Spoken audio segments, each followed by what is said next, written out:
This episode of The Dig is brought to you by our listeners who support us at patreon.com and by Pluto Press, which has loads of great left-wing titles, perfect for Dig listeners like you. One that you might like is Pirate Care, Acts Against the Criminalization of Solidarity by Valeria Graziano, Marcel Mars, and Tomislav Medak. Pirate Care, which Mackenzie Work calls a most nourishing book, is a short read for comrades who want to care for each other in defiance of a cruel system, arguing for direct action beyond legal and legislative changes that come too slowly. The authors tell the story of disobedient care from volunteer rescue boats in the Mediterranean to underground labs preparing gender-affirming hormones for those whom the medical system has failed.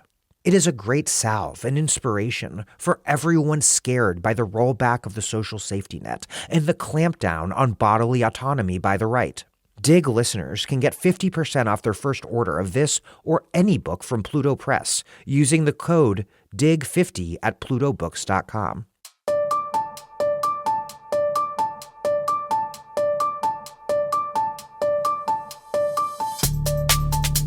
Welcome to The Dig, a podcast from Jacobin Magazine.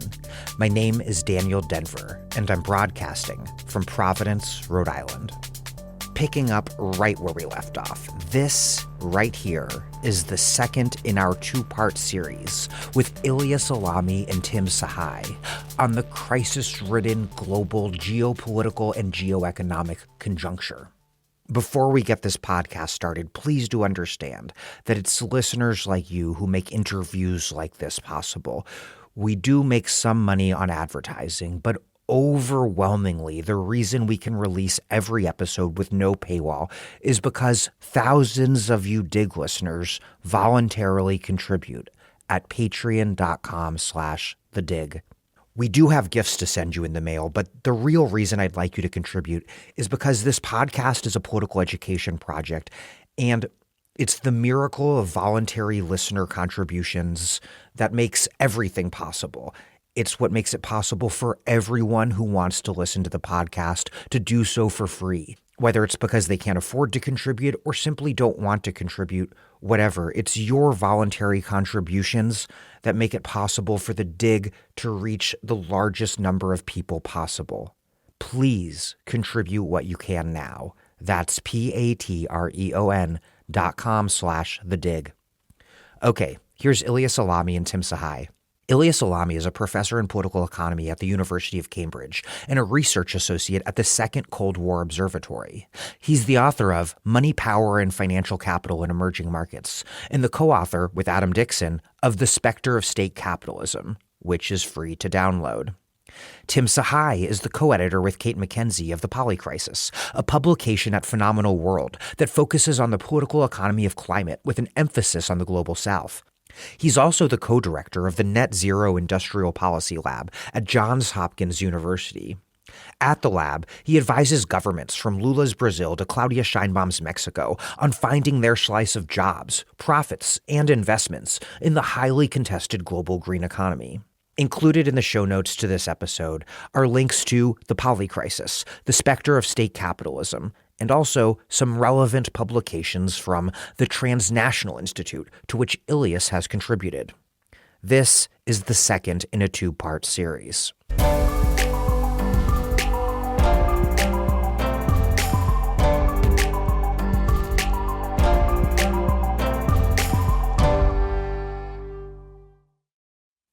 Let's get into the energy transition. How are the transition's uneven and contradictory movements shaping the geoeconomic and geopolitical order and the balance of power among nations? Because while China and Europe move forward in different ways, Trump in the U.S. has aggressively undermined the shift to EVs and to offshore wind power, while at the very same time aggressively seeking to dominate global supply chains for the very critical minerals necessary for the same energy transition that he opposes.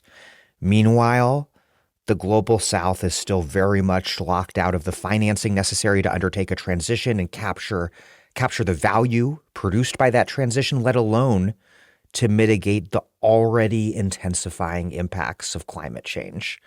What's your assessment of these larger global dynamics, very contradictory global dynamics with all their national and regional unevenness and uncertainty? I just sort of say that I think all of us know that decarbonization is like a technical sounding word, but our entire industrial civilization for the last 150 odd years completely transformed which parts of the world had power, which had less power, because of two factors. One, which places had oil and gas that could power the oil, gas, and coal to power the Industrial Revolution. And two, which places actually made the machines and the technological basis of industrial civilization, who sort of had the highest productivity gains and production gains. So in that sense, it's not all that surprising that our entire industrial order, our dollar order, is being transformed by decarbonization. And in a very like simplified sense, like the fossil fuel order is going to be replaced by a civilization based on metals.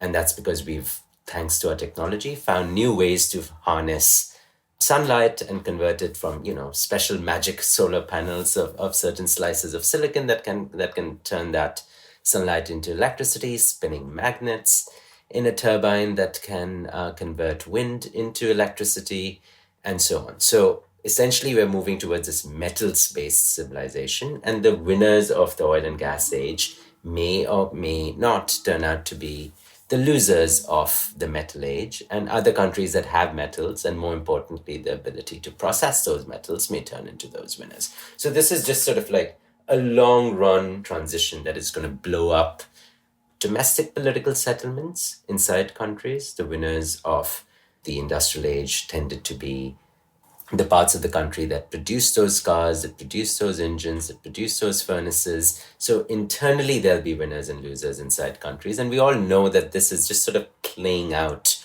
over the last few decades, and it's just going to sort of radically accelerate in the future. An obvious thing to say here is that, clean tech, green energy, renewable energy, and so on, all of those things are fast emerging as areas of geostrategic competition. As Tim has said, there's countries and regions which are, of course, well positioned to take advantage of that. Obviously, traditional centers of economic power and technological control, the United States, or let's say the West in general, Western Europe, and so on. But China has made, of course, remarkable inroads in that space and has now managed to position itself as a leader. Now reprising a leader in some key areas of clean tech, such as solar, EV batteries, and so on. China is now leader and controls some of the strategic networks around the extraction and refining of critical minerals, rare earth metals, but is also in control of critical supply chains for EV batteries, solar, and so on and so forth. Now, obviously, this is creating a problem for all sorts of corporate and state actors in the West and in the more traditional centers of power who want to not only compete in that space, but also diminish their dependence on the strategic networks which are controlled by China. So that's one thing. The other thing, too, is that as this field is moving forward, it's already creating potential risks for developing countries, many of which are at the risk of being excluded from that race. And Tim, with the Polycrisis project, you've written at length on that, making some excellent points. But if you look at the distribution globally of clean tech manufacturing, and the kind of productive capacities which tend to be knowledge intensive, capital intensive, I mean, all of those, or the extreme vast majority of those things are concentrated in North America, Western Europe, perhaps Japan, and China in particular. The question is, of course, where are developing countries going to fit in that picture?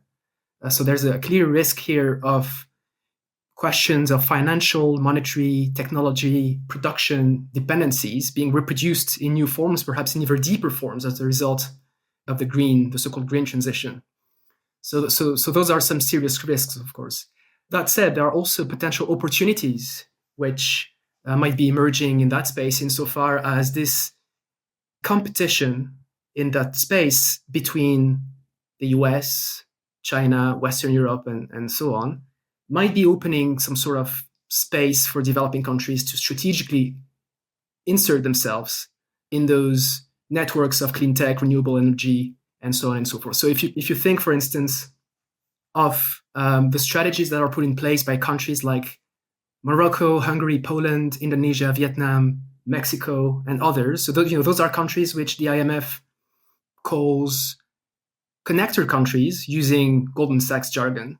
Connector in the sense that they would be able to connect markets and supply chains from the East and from the West, and kind of bridging those different geographies, including bridging rival competitors. And the argument, of course, is that those countries, those connector countries, could potentially take advantage by playing competitors against each other and extract beneficial conditions in terms of financing, clean tech investment, and so on and so forth, and market access, technology transfers, or at least this is the hope, right? Yeah, we've been calling this sort of strategic green diplomacy, that developing countries and countries are going to extract and use whatever leverage that they have against the global north, China included, that hold the technology and the finance. So Kate and I have been writing a little bit about exactly those countries that Ilias sort of mentioned. And we've kind of put them into sort of three buckets of what kind of leverage does that developing country have. And you could sort of broadly put it into the Indonesia model, the Brazil model, and the Morocco kind of model. And the Indonesia model is, look, we've got resources and we are going to bargain hard to get nickel. But the basic point is that model is you have some high share of resources and you're going to bargain hard to get some technology to insert yourself into this clean tech supply chain. In the case of Indonesia, it's nickel, and we can talk about that. The second model is sort of like the Brazil model, which is we're just a giant country of like 250 million people, and we can bargain our market access for technology. So this is just a variant of the Chinese leverage in the industrial era of the last 40 years, which is they just bargain their market access. Look, if you want to access a market of 1 billion people, you have to give us the FDI and the technology and the knowledge transfer, and we're going to absorb that new technology from the leading Western firms, whether they're American, European, or Japanese, and then we move up the value chain ourselves in that way. You're going to use your leverage, your bargain, your market access to get technology. So that's what Brazil is kind of up to in Latin America. And then the third model is that connector kind of model that Ilias was talking about, which we are going to bargain our position and our free trade agreements with the US or with Europe. So why don't you, the Chinese, come and set up your battery processing shops in Morocco? And from Morocco, it'll just be an export hub to sell these cars and batteries to the US or to Europe, leveraging our free trade agreement with the US. And so that you could call sort of like the nearshoring model, like Mexico is also sort of doing a version of that.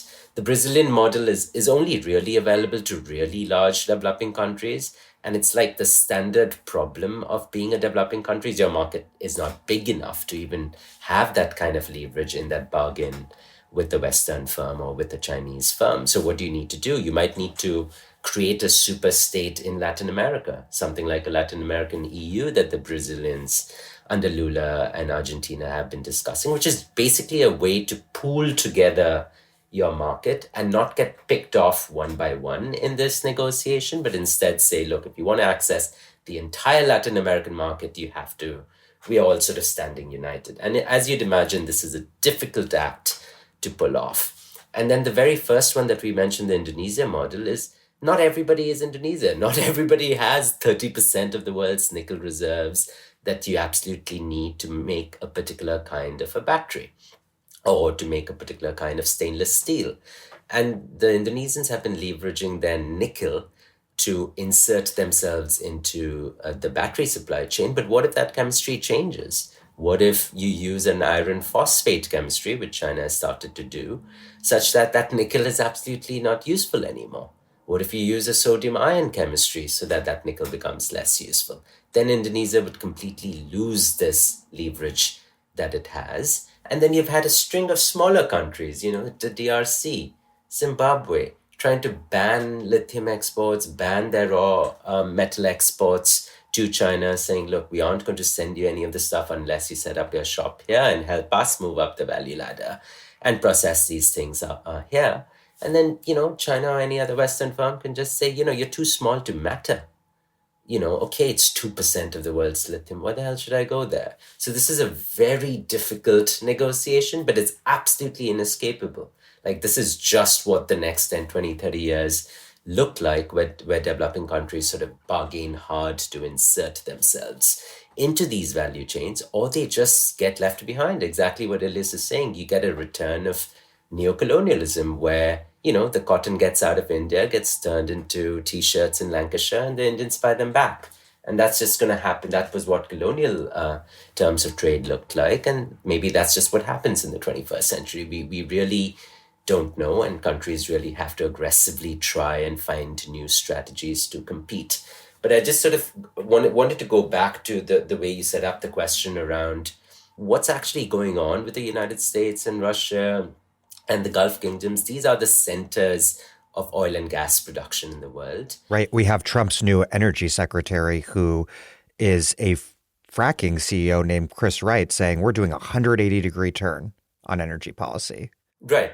Goodbye to Biden's trying to support clean energy abroad. We are going to go back to supporting oil and gas abroad, which is making sure oil and gas markets are penetrated in Europe and East Asia and Latin America, and we sell them American, quote unquote, molecules of freedom, right?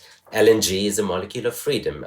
We are sending the benighted poor souls in Europe who are buying nasty Russian molecules, and instead they'll be replaced with American molecules of freedom. It's just like this whole arsenal of democracy kind of language that they use to sell oil and gas, and it's completely insane. But this is how they sell it. So the question is, where does this go? And I just kind of want to pull back a little bit to the longer term trajectory of American hydrocarbon development. America's always been an oil and gas producer, large producer, not large enough to be the largest in the world, but through the 20th century, the biggest oil and gas firms were American. They went out, they developed the oil fields in the Arabian Peninsula, etc., etc. But the story of the 20th century is basically the return of national oil. So you go from private oil companies doing most of the drilling and fracking across the planet to national oil companies. 80% of oil and gas reserves on the planet are held by nation states, and those national oil companies, when we live in the West, we have a picture in our head, it's the Exxons and the Shells that are the nasties and the baddies, but they are just 20% of oil market globally is held by those privately owned oil companies. So we have a very skewed picture of this problem. In my understanding, while we are in the end game of fossil fuels on the planet, how do we basically deal with the fact that most of these reserves are going to be stranded because the Chinese are doing what Ilias said, they're just storming ahead in this clean energy revolution, eating up oil demand. They're eating up oil demand by selling those EVs and selling those electric two-wheelers and selling those high-speed trains and making, and they're just swallowing up oil demand. So pretty much every oil and gas forecaster on the planet, whether it's the International Energy Agency, the bank, the IMF, all of them are saying we're at peak oil. And that peak oil is nothing to do with supply of oil. There's an infinite supply of oil. That's not the problem. The problem is we are at peak oil demand. We currently burn 100 million barrels of oil a day across the world, and everyone expects that number to basically not go up anymore.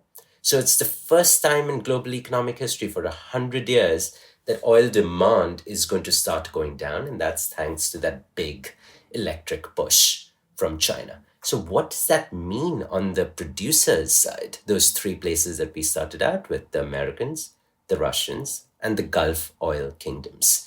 And the Americans are privately owned, and the Russians and the Gulf kingdoms are publicly owned sort of national oil companies.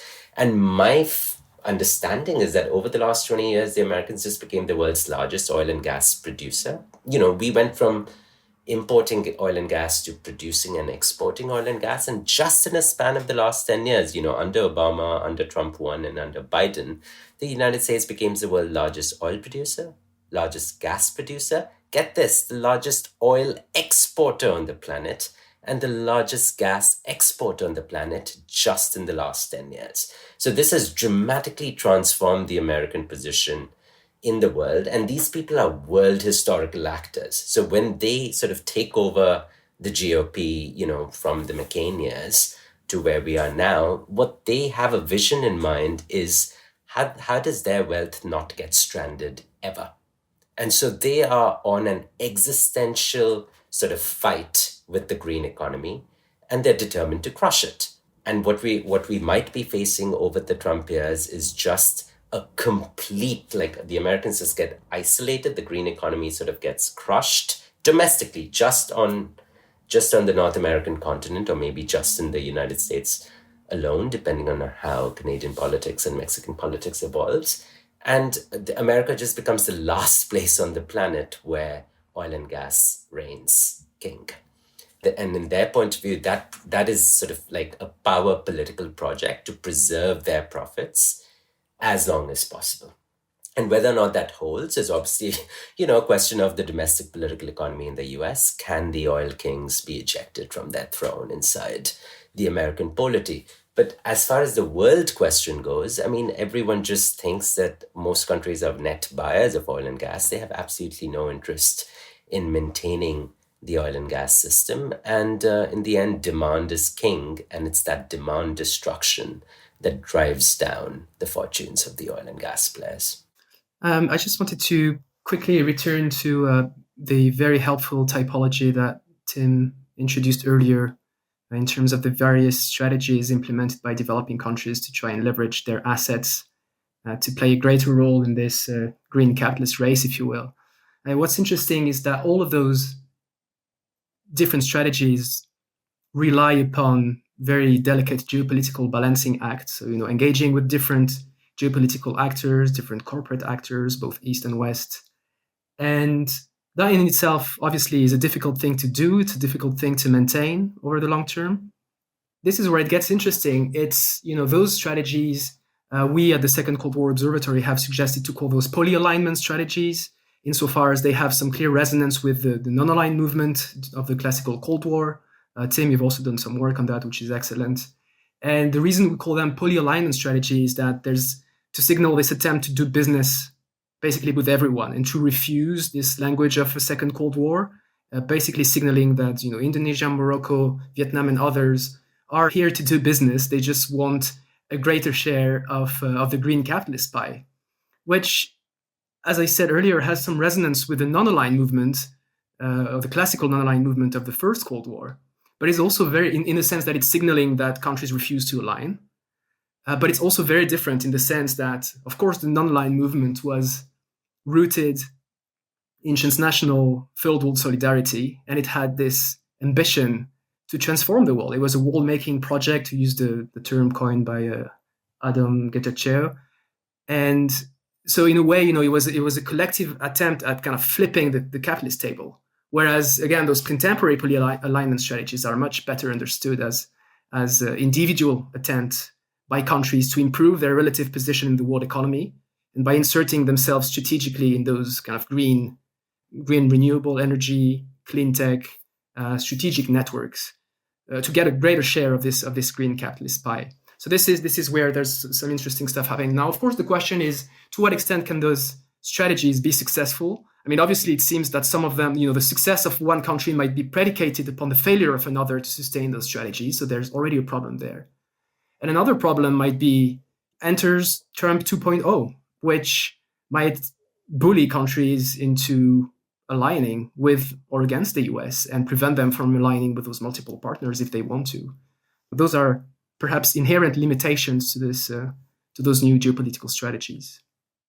Trump's demand that Ukraine give the U.S. a sweetheart deal on its critical minerals in exchange for not selling Ukraine out to Russia really exemplifies the inextricability of geoeconomic and foreign policy today. And you both have been getting into the leverage that global South primary resource holders are trying to exploit amid this energy transition. But how is this energy transition shaping state capitalist geopolitics among middle and great powers? And how does that compare to the sort of petro geopolitics that have been so decisive since the mid 20th century? And not just compare to, but how does it intersect with them? Because as you pointed out, Tim, those petro-capitalist geopolitics are still very alive and well today, particularly from the US and the Gulf?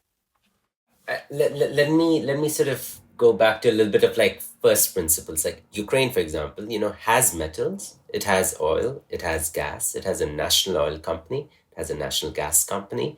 It, was a part of the Soviet heavy industrial sort of complex. It's got your steel, it's got your iron ore, etc., etc. It is in some sense a very uniquely highly sort of advanced, sophisticated sort of developing country, but it is facing exactly that extreme pressure that it is facing from a military aggression, and having to defend itself and resurrect its economic sovereignty is probably the most extreme version of the bind that other resource rich sort of developing countries are in. And I think it is very instructive to look at them. The thing that got me thinking was the petropolitics of the hydrocarbon kings, in particular the Saudi and the Emirati Gulf kings, are really important to understand because they seem to be acting very differently from the United States and from Russia. United States and Russia seem to be really hell-bent on expanding oil and gas and committed to sort of destroying the green economies that started in the US and in Russia. The Gulf kings are sort of doing something different, which is that they are starting to they basically realize that they're structurally in a different position from oil and gas in the US and Russia in two different ways.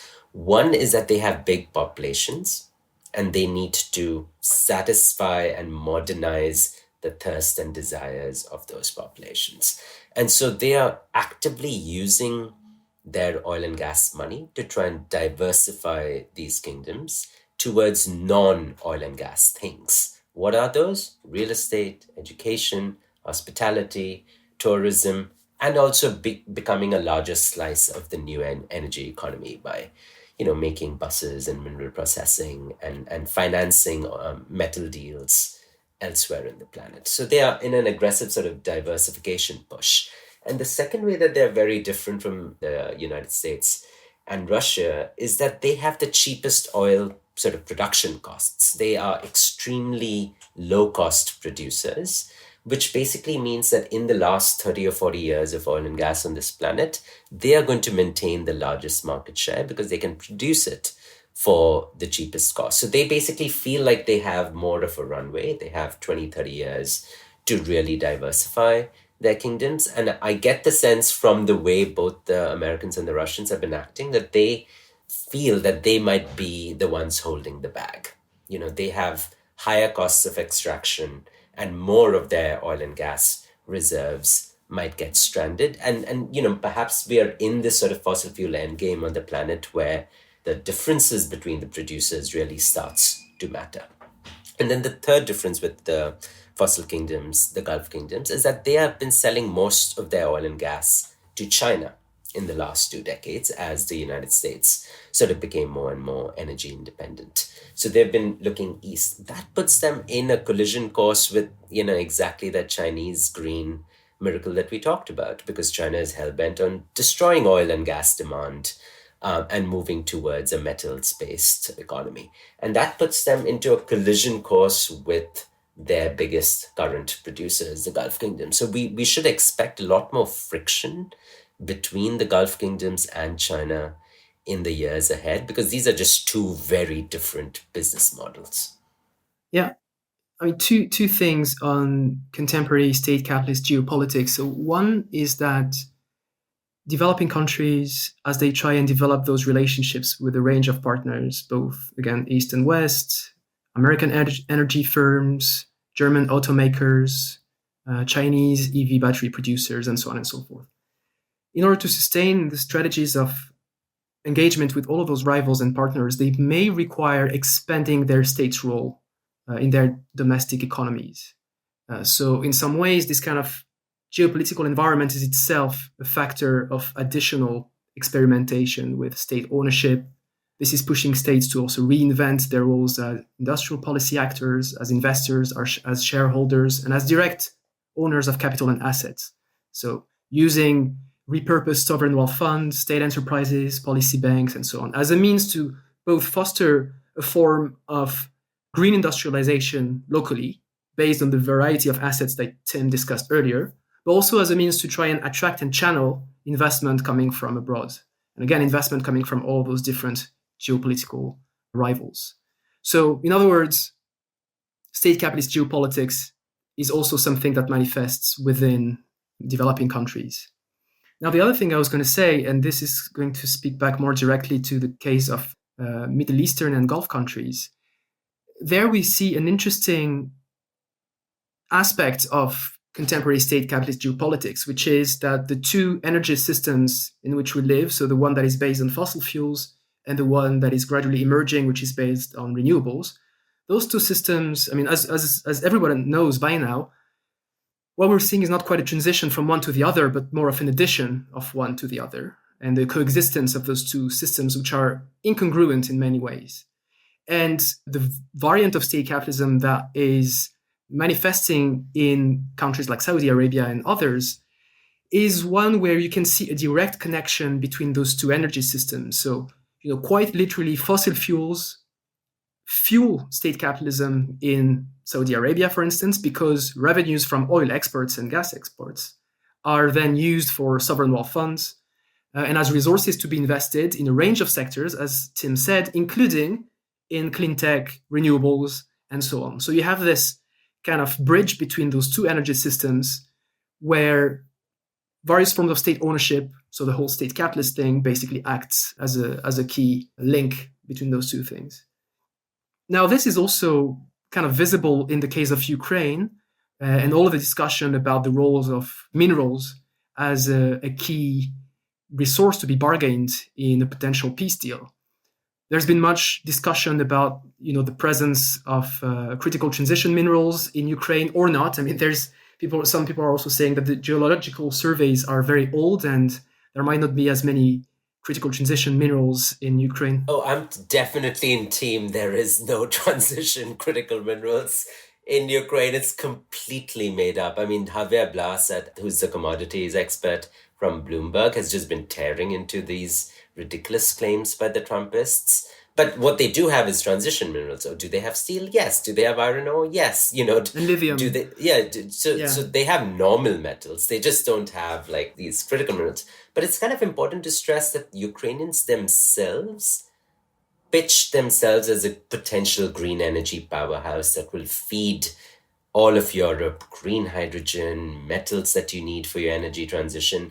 And I really sort of want to stress putting back the agency in the hands of Zelensky and company that, look, like we are looking for economic support. We're looking for security guarantee. How should we pitch ourselves to attract investors and protectors into our land? Well, let's just say that we are rejecting our Soviet heavy industry past and we want to move into the green economy of the future. And look, we are going to support your energy transition. Isn't this what you want? So when you look at their pitch decks, the Ukrainians have been going to conferences for the last 3 years, asking investors to rebuild and reconstruct a war-torn country. And these conferences have been held in London. And I went to one a couple of years ago, and it's very interesting. Like they are themselves saying, these are all the raw materials and resources. These are all our skilled people. We are going to contribute by selling green hydrogen to you, etc. Come and rebuild us.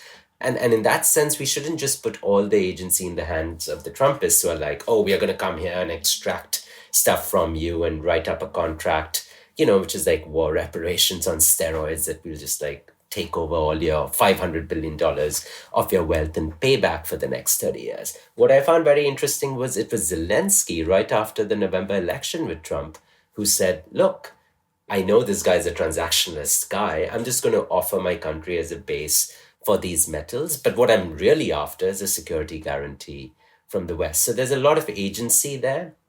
And I just think like we shouldn't think of them as sort of helpless actors. Yeah. I completely agree with that. In fact, I was just listening to a podcast with a colleague of mine here at Cambridge, Helen Thompson, and she makes this argument precisely that Zelensky might have overplayed his hands, just selling the role of Ukraine as a mineral provider to a range of actors, including the UK, including the European Commission, and so on. And this might have bitten him in the ass after some time. Yeah, I mean, the Australian financier and iron ore billionaire, Andrew Forrester, he's called Twiggy in Australia. He's been the one sort of really very interested in turning Ukraine into a green hydrogen producer to make green steel, etc. And he's sort of been like the visionary, like getting Ukraine to pitch itself as a green powerhouse. Yeah. But the other thing that Helen said in her podcast interview, and this is where I was going to bring together those two aspects of those energy systems in which we live, the fossil fuel based one and the renewable one, which is that in the case of Ukraine, so there's this question again of resources, which we've discussed for critical transition minerals and so on. But there's also, and this is a legacy from the Soviet period, there's also extremely vast storage capacities for gas. And one of Helen's arguments is that this might be in fact more important to some actors, including European actors, than the rare earths and so on. They might be more interested in this because they do need gas, and Ukraine is not particularly interesting as from their perspective as a producer of gas, but as a site for storage. And this is because, although, as you said, there's a transition and perhaps we've reached peak oil, peak gas consumption, and so on, we would still be consuming a lot of those things for a long time. Let's talk more about the war in Ukraine. The U.S.-led economic war on Russia was supposed to bring an economy that was already fundamentally weak and brittle to its knees. Obviously, that's not what happened. Why? The U.S., together with the G7 countries, started out the war trying to support Ukraine, but not directly fight in Ukraine. So that already was sort of telling you that the West is sort of limiting its support for Ukraine. We will support you economically. We'll try and weaken Russia with the sanctions and economic blockade of critical materials that it needs for its war. But we are not directly involved with our troops, mainly because it would then make it into a nuclear exchange between NATO and Russia, and the West sort of limited itself. So the question really is, like, we used a tool, economic blockade, to try and bring Russia to its knees. And then the question with all tools is, do they achieve their purpose? And does the enemy get a vote in deciding how to respond to the use of that tool? And the Russian economy was derided by Western commentators for the last 20 years as just, a tiny economy, like 2% of the world's GDP, so much smaller than Europe. It's just a gas station with an army, as John McCain used to call it. So it was just sort of seen as a small, ineffectual, tiny economy that simply would just crumble in this economic blockade. And I think that assumption has been the one proven to be the most false. And the main reason for that was Russia's economy was just structured as a commodities producer and exporter of useful things that the rest of the world wants. So it produces oil, gas, food, wheat, fertilizers, and under Putin over the last 20 years had sort of resurrected itself after really crashing. National control of those commodities had been lost in the 1990s during the free-for-all of the oligarchic economy. And, the reason why Putin had the kind of support that he did in Russia was because he had resurrected the Kremlin's control over those commodities and had been sort of stuffing up the Russian treasury, earning dollars by selling those commodities to the rest of the world. So the question immediately became, when the war began, is would these commodities no longer be sold to the rest of the world?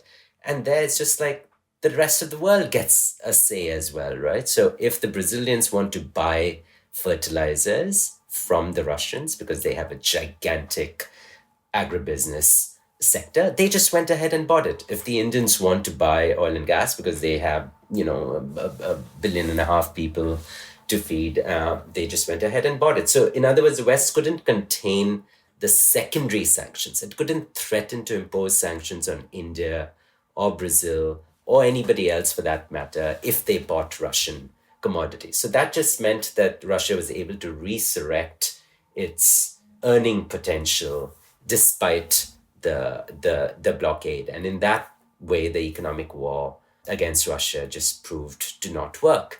And then the second way it proved not to work is that, again, the enemy gets a vote and Russia started to run a wartime economy, which has high production, shuttling down of the civilian economy, transferring of resources to the war economy, and a Keynesian sort of fiscal expansion, running large deficits, like spending a lot on the war economy. And it is running into the problems of a war economy, which is not collapse, which is not high unemployment, but inflation and extremely low unemployment. So it's like running hot. And again, in that way, the economy did not crumble to its knees, but instead remained a high functioning economy that was growing faster than the G7 countries by 2023. IMF writes a report in 2024 saying Russia GDP is growing faster than any of the G7 countries. So in that sense, the use of the West's economic weapon just proved to be a blunt thing that just did not bring the economy to its knees. And this is a country that is continuing to engage in war and in a brutal war of attrition of men and steel in the trenches of Ukraine. Yeah, I think this is really well put, and I don't have a huge amount to add to that. I mean, on the one hand, the Western sanctions, were unprecedented in how they aimed at weaponizing the monetary and financial system, and this, has been quite effective, of course, at first. But of course, those sanctions by themselves were insufficient in achieving the goal they had set up for themselves. Countries like India, Brazil, and others have refused to align with the West in this in this fight against Russia and have asserted their rights to defend their own interests. I think in the case of India that Tim has mentioned already, it's really interesting to see India just taking advantage of cheap oil from Russia, bought at a discount, which is very helpful for its own needs, but also it can then re-export this oil then to European markets. And as it does so, is also positioning itself as a central node in those networks of oil and gas extraction. So this is also a very helpful poly-alignment strategy, to use the jargon that I introduced earlier.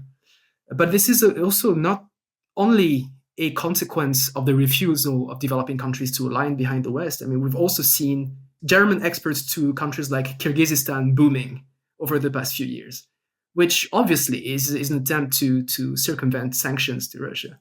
I mean, and I think that's where the economic weapon is sort of, it sounds like you're throwing it on another actor, but what you're dealing with is how do you minimize the pain on your own self from the blowback of that economic weapon. And what we saw with the US, at least, it basically said we cannot risk getting Russian oil going offline because that would dramatically increase prices and our own consumers and our own citizens will rebel against us. So it was like a use of the economic weapon that was deliberately sort of circumscribed. Yeah, with some understanding that Russian oil and gas production is absolutely key to global oil and gas markets. I mean, I'll add another layer to this, which was that when we put the sanctions on Russian economy, the oil and gas sector got a very special sort of a sanction sort of thing, which was a price cap.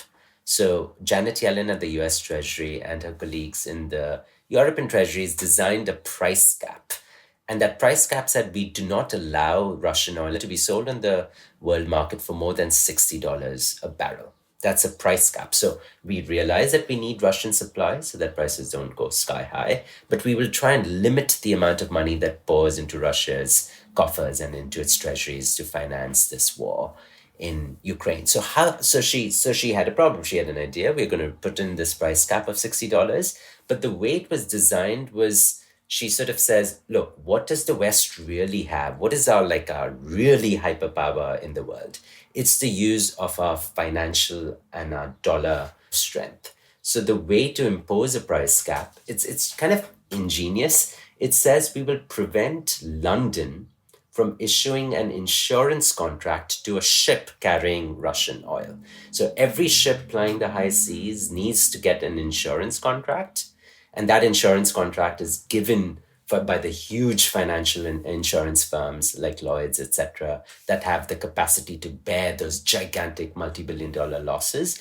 And these insurance companies are based in the West. So Janet Yellen says, well, we, sitting in Washington, D.C., have control over London. And we can tell those London insurance firms not to give that insurance contract to a ship unless it's sold at less than $60 a barrel. And you basically realize that the West sort of thought that only London can issue a shipping insurance contract. And what we saw in the last 2 years was massive sanctions evasion by Russia, going to the Gulf kingdoms, going to Dubai, going to Shanghai, and finding other actors who are willing to give their shipping insurance, by finding all kinds of old tanker fleets that are sort of decrepit, sort of old fleets carrying this oil and gas. So we've had this like something that we thought that only the West had, ability to issue insurance, turns out, wasn't just limited to us, and loads of other people could do it. And that's another way in which the West's economic weapon did not work. It's because those London insurance companies, other insurance companies, stepped up to fill the need to transport Russian oil. It's not just Russia that's been targeted with the economic weapon. The U.S. under Biden developed and deployed a sophisticated set of tools to deny China certain advanced technologies. And the idea was to check China's rise and protect American primacy. The question is, did that work? Nicholas Mulder, the author of the book, The Economic Weapon, he wrote in a recent foreign affairs essay that it really did not work. Why? The aim of most of those sanctions and restrictions and so on was to prevent China from catching up in some key technological areas. The official argument was that those technologies are dual-use technologies, so they could have military applications, which is why it would be a military existential threat for the US to leave China access those technologies. Now, of course, we know that this story is much more complicated than that, and this is also about economic interests, market positions, technological dominance, and so on and so forth. But anyway, so the point was to do just that, to kneecap China by sort of preventing it from accessing key technologies, key intellectual property, patents, and so on. And this is because the US is in the dominant position in some of those critical supply chains for advanced semiconductors and other similar technologies. Now, the US did this by trying to prevent the flow of technology from going from the US to China or from allies to China, but also by preventing the flow of labor. So, it's forbidden for American citizens to work in the semiconductors in the Chinese sector. So there's also this attempt at restricting the flow of talent, if you will. And yeah, the question is this working or not? I mean, clearly this created difficulties in the short term for several Chinese firms, including some of the giants. Huawei has been targeted in different ways, including through the weaponization of law by the US, but also has been penalized by those kind of export controls where Huawei and other tech giants couldn't access those most advanced semiconductors, which was really to prevent them from catching up or if not jumping ahead really in this competition. But in fact, what it did is force Chinese actors, both state and corporate actors, to react to that and to try and innovate and to try and basically find ways to compete without resorting to those kind of advanced Western technologies and American technologies in particular. And we've seen plenty of examples of that in the semiconductor sector. The Huawei smartphone, the latest smartphone is extremely competitive. And of course, in the case of AI, with DeepSeek having, shocked the Western AI ecosystem. Yeah, wow. I mean, it was that DeepSeek moment is now being called the Sputnik moment, and just for listeners, like I mean, I don't know, all of us were sort of like watching what might happen with the chips blockade, right? So again, the enemy gets a vote, right? Like you do something to try and contain an enemy. In the case of Russia, you try and blockade it from accessing Western markets. You force out Western firms out of Russia. You try and weaken your adversary, but then your adversary has a response, right? So in game theory, this is just a response function to your strategic action.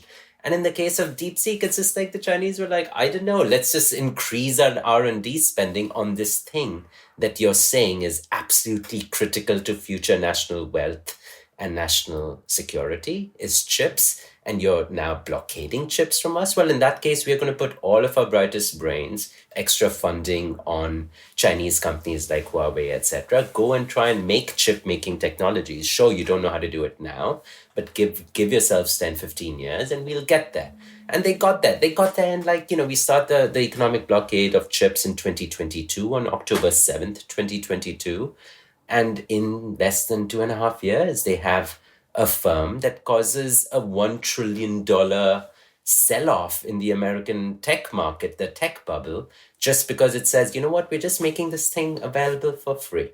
Yeah, I was just going to say that we've also seen just a couple of years ago some announcements about very advanced lithography machines in China, which are presumed to be as competitive as those produced by ASML, the Dutch firm, which is the world leader in producing those really, really advanced machines, which are necessary to print integrated circuits on microchips, and which are absolutely essential to the whole industry. China might have been capable of catching up already on that. Yeah, I mean, but I think the kind of the assumption behind the chips blockade of China was that China was technologically backward and unable to catch up with this clearly superior Western technology. And it's not just US, it's Dutch, it's ASML, it's Taiwanese, it's Japanese. So it's like our sort of coterie of firms that contain this critical technology for global prosperity and security. Like, we should be able to maintain this edge. And there are two ways of maintaining an edge, right? One is you take a baseball bat and you smack the knees of the guy behind you in this race. And that's one way of winning the race. Another way of winning the race is just to, I don't know, train harder and run faster. And another possible strategy for the West would have been, we love our open society. We have the world's best universities. We're going to pour money into them. And before you know it, we'll be pushing the frontier of the chip making technology, of AI algorithms, etc., etc. And it's not going to be a race in which we go and smack the guy's knees behind us. We try and run faster ourselves, truly believing in our liberal freedoms and our liberal open societies that can generate new knowledge in a way that authoritarian societies cannot, right? If we truly believed in liberalism's promise, we might have said something like that. But instead, the strategy chosen by the American national security state was, in some sense, an extremely defensive strategy. They just are like, we might just have 5 or 10 years of an edge. So the way to maintain that edge is not to run faster, but to smack the guy's knees behind us. And China responded with fury. I mean, I remember the statements coming out from Xi after October 7, 2022. For the first time, Chinese leadership in over 40 years used the language of, we are being encircled by the West. Very escalatory rhetoric, because they said, you want us to remain poor and weak forever. And we, the Chinese state, are not going to stand for it. We are going to, invest at home, but we are also going to be more aggressive abroad. And those sort of export controls also relied on the assumption that, the US to move from point A to point B relied on a set of tools. And if you prevent your competitors from accessing those tools, then they won't be able to get from A to B. But in fact, this is not how technological development works. You can get to B via a very different path, and this is what China seems to have understood very rapidly.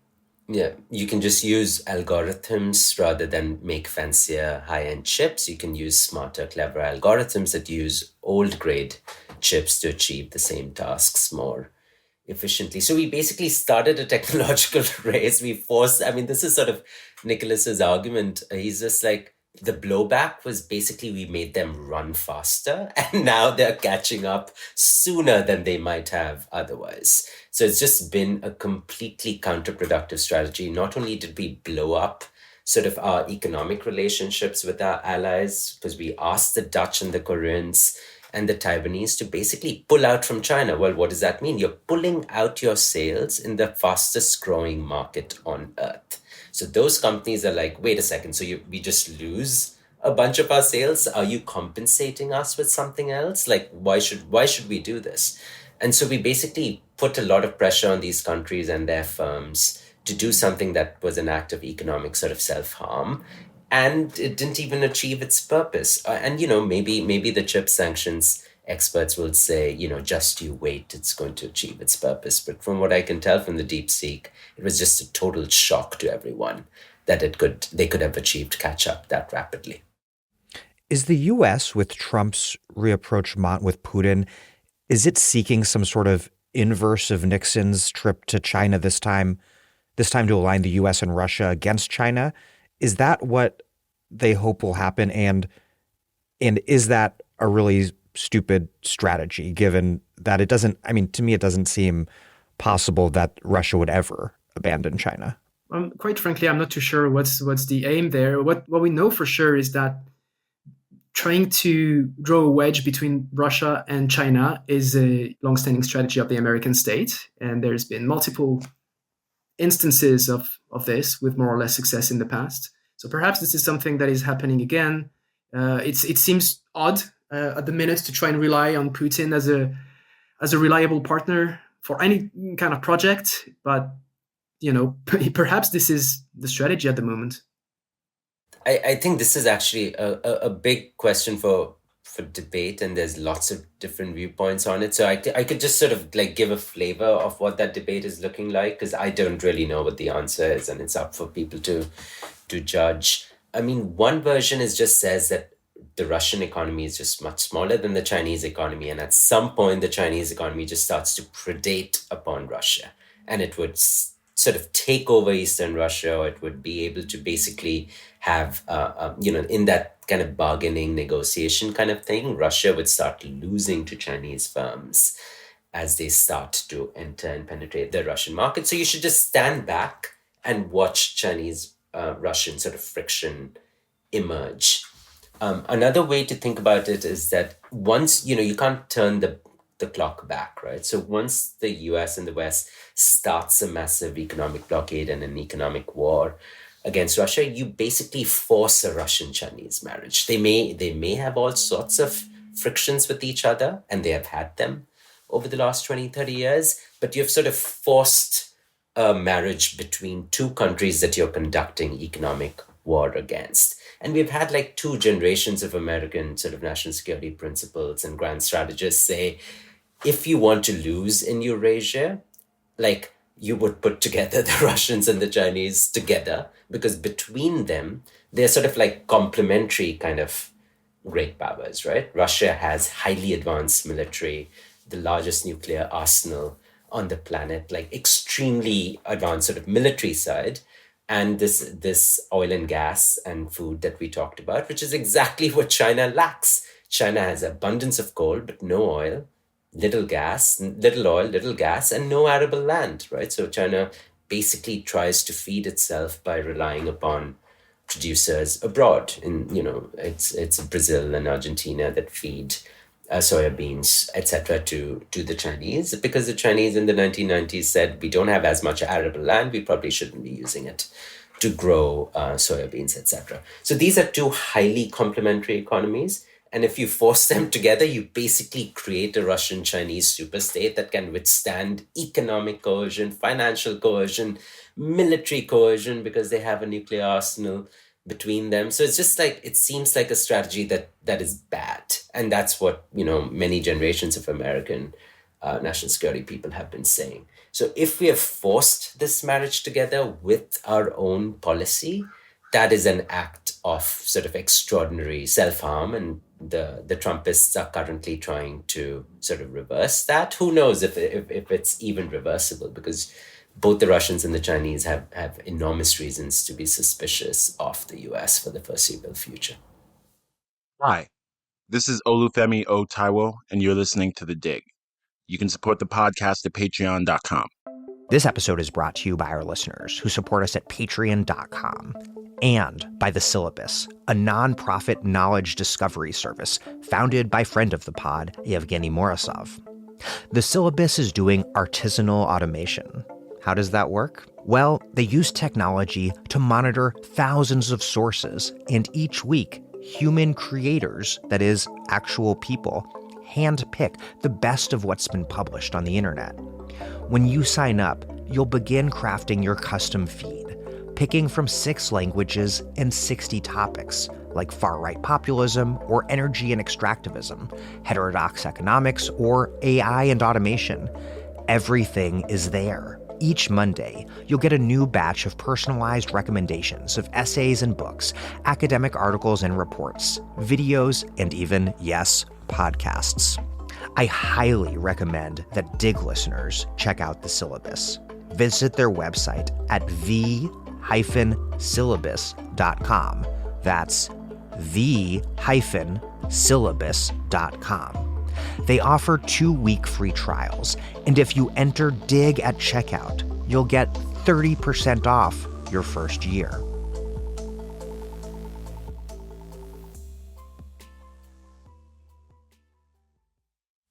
Where does this all leave Europe geostrategically and geoeconomically? Because Europe seems to finally be coming to terms with Trump's United States really abandoning them, and they're moving to ramp up defense spending and coming around to this longtime French refrain that the continent needs, quote, strategic autonomy. But can they pull this off? Europe's economies are moribund, which is driving the rise of the far right everywhere across the continent, which then also raises a number of questions about how good an idea it is for these countries to have stronger and stronger militaries. Do the continent's liberals have a plausible plan to get out of these crises? In Germany, we have Merz, Germany's chancellor in waiting, just came to this agreement with the Social Democrats to ease the country's infamous austerity-imposing debt brake for both defense and infrastructure. It's the sort of reform that very notably was just unthinkable when it came to the austerity that was imposed on Greece and across Southern Europe that crushed popular movements and economies across the continent.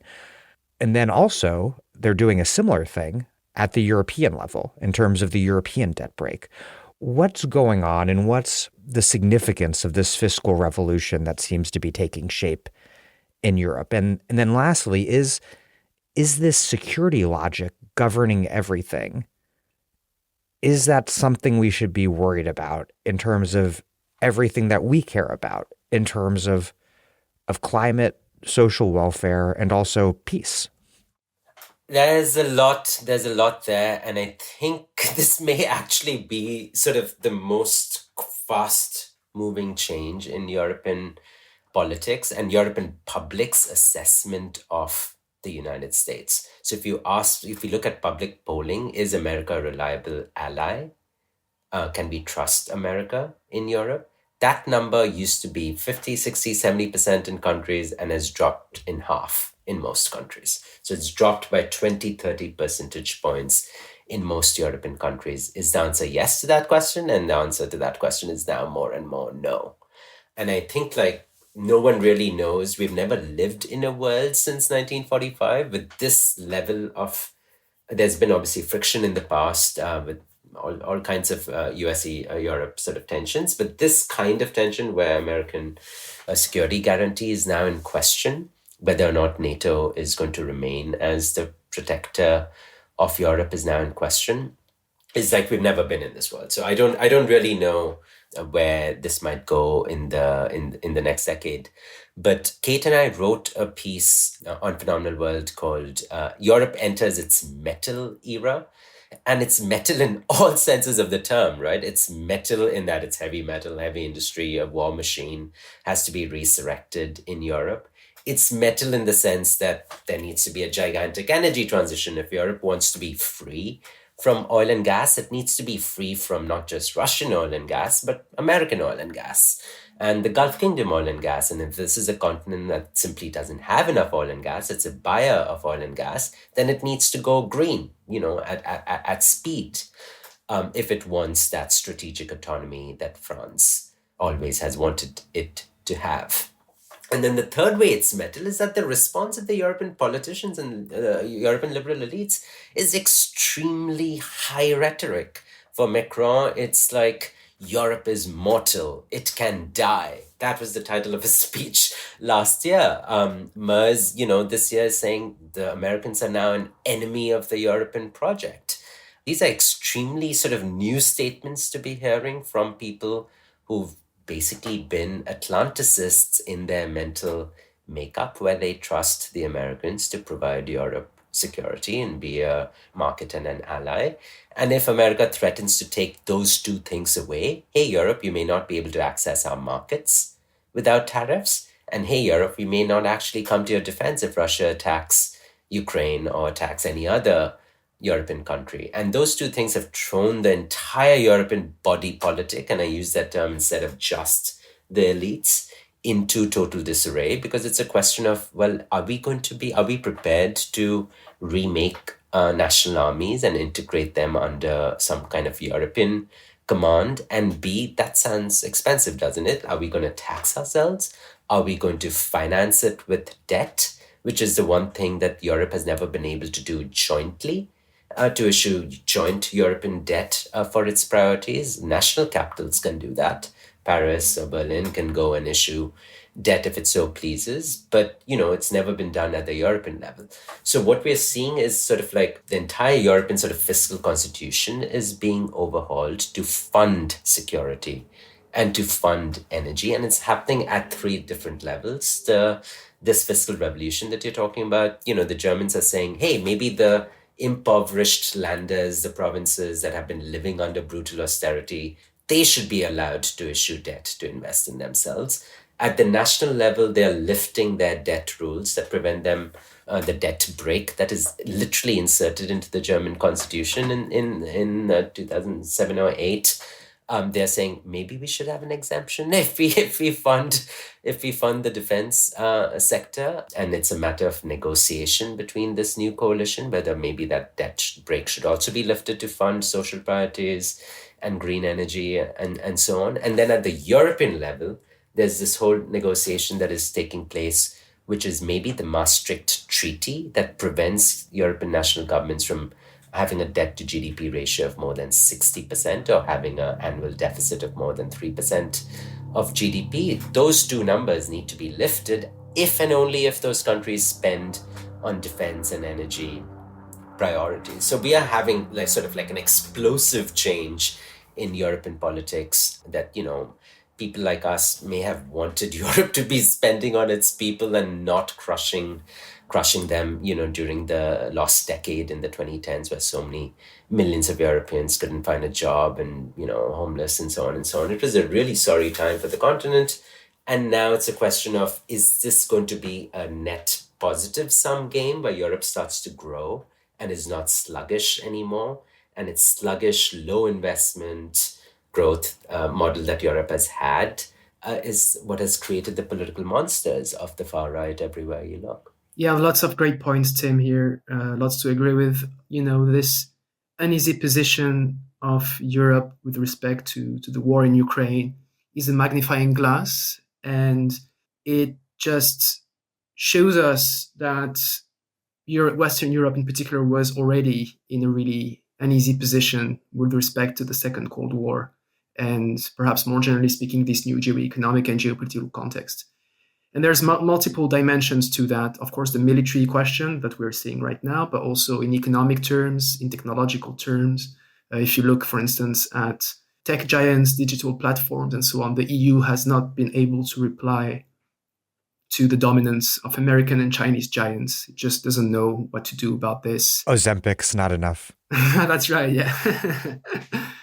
The same thing is happening in the space of EV batteries and so on, where the European automakers are completely at a loss at the moment and are now desperate to try and plug into supply chains and strategic networks dominated by Chinese firms, because they just have acknowledged that there's no way they will catch up without being exposed to Chinese technology and so on and so forth. So that's one thing. The second thing is, yes, there's like all sorts of things changing super rapidly at the moment. And of course, all of those declarations of strategic autonomy and those military expenditures all over, in the UK, in France, in Germany, and elsewhere. Now you could say, well, that's, you're kind of senior partner, the United States in that case, basically telling you to start spending because they don't want to spend for you anymore. I mean, that doesn't sound like a clear exercise in strategic autonomy to me. So there's already some kind of tension with respect to that. Then there's, of course, the question of how to spend and how to finance that spending. Tim, you already touched upon those things. There's been different responses to that question across Europe. In the UK, it's the Starmer government has already announced that it would cut on aid spending to finance partly military spending, which is obviously not great. In the French case, Macron has announced also increased military spending, but he also said that there would not be increases in taxes, which of course is the historical way through which states have funded war efforts, is by increasing taxes and including taxes on the rich. Macron has said that this won't happen. And so the question there is like, will he accept some more deficit spending, or will he finance those by cutting other kinds of expenditure on health, education, public services, and so on and so forth, which of course is a very, very helpful opportunity for him and his project. And finally, the elephant in the room here is war profiteering and the extreme risks of escalating military expenditures in Western Europe in that already extremely tense geopolitical context. So it's just really concerning, I think. Yeah, I mean, that I want to really highlight that issue, the security logic governing this big turn toward fiscal openness, because as we've discussed, getting rid of the debt brake, it was unthinkable when it came to either reviving Germany's moribund economy or preventing crushing austerity across Southern Europe, both moves that could have prevented not only so much human suffering, but also the rise of the far right. But now this is not only thinkable, but seemingly existentially urgent, necessary, and notably, I don't know if this is still the line, but when it was first announced, German leaders were justifying the increase in infrastructure spending by arguing, not so much by arguing for its virtues in and of itself, but by arguing that higher infrastructure spending is necessary to grow the economy enough to make possible the ramp up in defense spending. I mean, if I could just like push back on this kind of zero-sum kind of way of thinking about it, more for defense and more for militaries, less for social spending, less for housing, less for green energy. I don't think there's a zero-sum. I think we can have a politics of growth where the distribution of where that money gets spent on completely depends upon that political legislature in question, right? The coalitional politics in that. So right now we are having a fight between the SPD and the CDU, and they are trying to negotiate with the blocking minority in the ruling coalition. The Greens. Yeah, the Greens are not going to be a part of the new coalition, but they are a part of the old parliament. And so they're sort of the CDU and the SPD that won the election and are trying to form that new coalition government, are trying to sort of ram through this giant spending bill, saying, look, there's going to be money, 500 billion euros on defense. There's going to be spending on energy. Like, come sign this bill for us. And the Greens rightfully say, not without a fundamental reform of this debt brake, and B, not without, I don't know, more green spending, the damn thing that you guys haven't been allowing us to spend on. And I think, center-left, left-wing parties should play an aggressive game on that question. They should say exactly, what you said. You didn't give us an ounce of extra spending when there was homelessness, when there was unemployment, and now you want our vote. You European elites want our vote. Well, if you want it, you have to give us this end of our bargain. So you can end up in a positive sum where you just lift the main thing that is holding back Europe, which is the ability to spend on its priorities. And you kind of like bargain that in each legislature. But that depends upon the legislature, right? If you're in a conjuncture where it's a very right-wing legislature and that right-wing legislature says, screw social priorities, all we want is war spending, then, you just have less leverage and I don't really know. You might want to just be out in the streets and block it in that kind of a place. But if you feel that there is enough power to shape that spending package in the legislature, by all means, whoever it is in the German and the French and the Italian legislatures, center-left, left-wing parties should be exercising their veto and not let this be sort of sort of rammed through. And then the second way there's a positive sum game in just the politics of growth is you are going to have a lot more industrial spending on two different types of industrial bases. The defense industrial base inside Europe, the armament complex inside Europe, and the green industrial base inside Europe. And there's a lot of overlap in those two industrial bases. They are centered in the industrial heartlands of Western Europe, which is Northern Italy, Germany, France, that form the bulk of this industrial base. So if there's going to be a slug of money pouring into these places, it's going to be going to the same sets of factories that will have their order books filling up. And there is a way in which these three countries that are sort of the core of the European project can find a way to make this a positive sum game where both defense and energy, and these are sort of communities of skill in these places, the same sets of people and the same sets of firms, etc. So there is a way in which that negotiation can work out. I'm not sure if it is going to work out. I'm just sort of pointing out that we shouldn't immediately jump to a zero sum. More money for defense is less money for everything else. Right. Ilias, what do you think? I mean, Tim's arguing here that the balance, once the debt break at the continental and national level, in Germany's case, once these are lifted, that the question of how much gets spent on defense and how much gets spent on other things that we want and think are valuable for humanity, that's a politically contingent question and essentially the political task of the left. Yeah, I mean, I think I agree with Tim that this is not necessarily a zero-sum game, and we can envisage scenarios where you might have both, more military expenditures and more expenditures on clean tech investment and decarbonization pathways and so on. But I don't see a political context at the minute which is propitious to that kind of project. If you look at how this whole discussion is framed in the UK and in France, again, we're very, very far for any sign in that direction. In fact, quite the opposite. What we see is policymakers, left and right, for the most part, establishing themselves this kind of zero-sum game by saying that if we spend more on military expenditures, we will have to cut down on other things because we also don't want to raise taxes.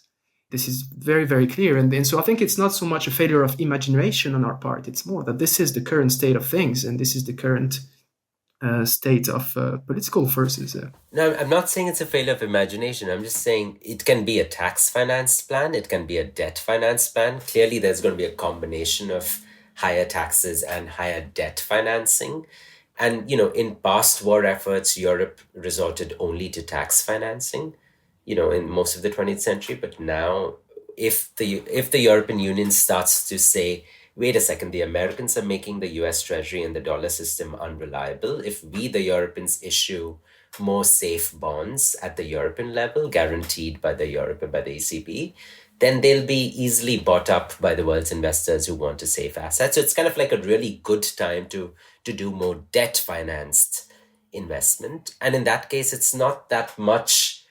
I mean, in some sense, like Europe lost out over the last 15 years as it became poorer, weaker, and less green as a continent because it couldn't pursue investment spending that was debt financed, and it now has a chance to kind of reverse course if it creates a new debt finance package to spend, an extra €1 trillion or plus into Europe. But Tim, that process of making Europe poorer was also a process of crushing the left across Europe and crushing a left-wing alternative across Europe. So where is the left in Europe at this moment to be able to take advantage of this hypothetically contingent opportunity?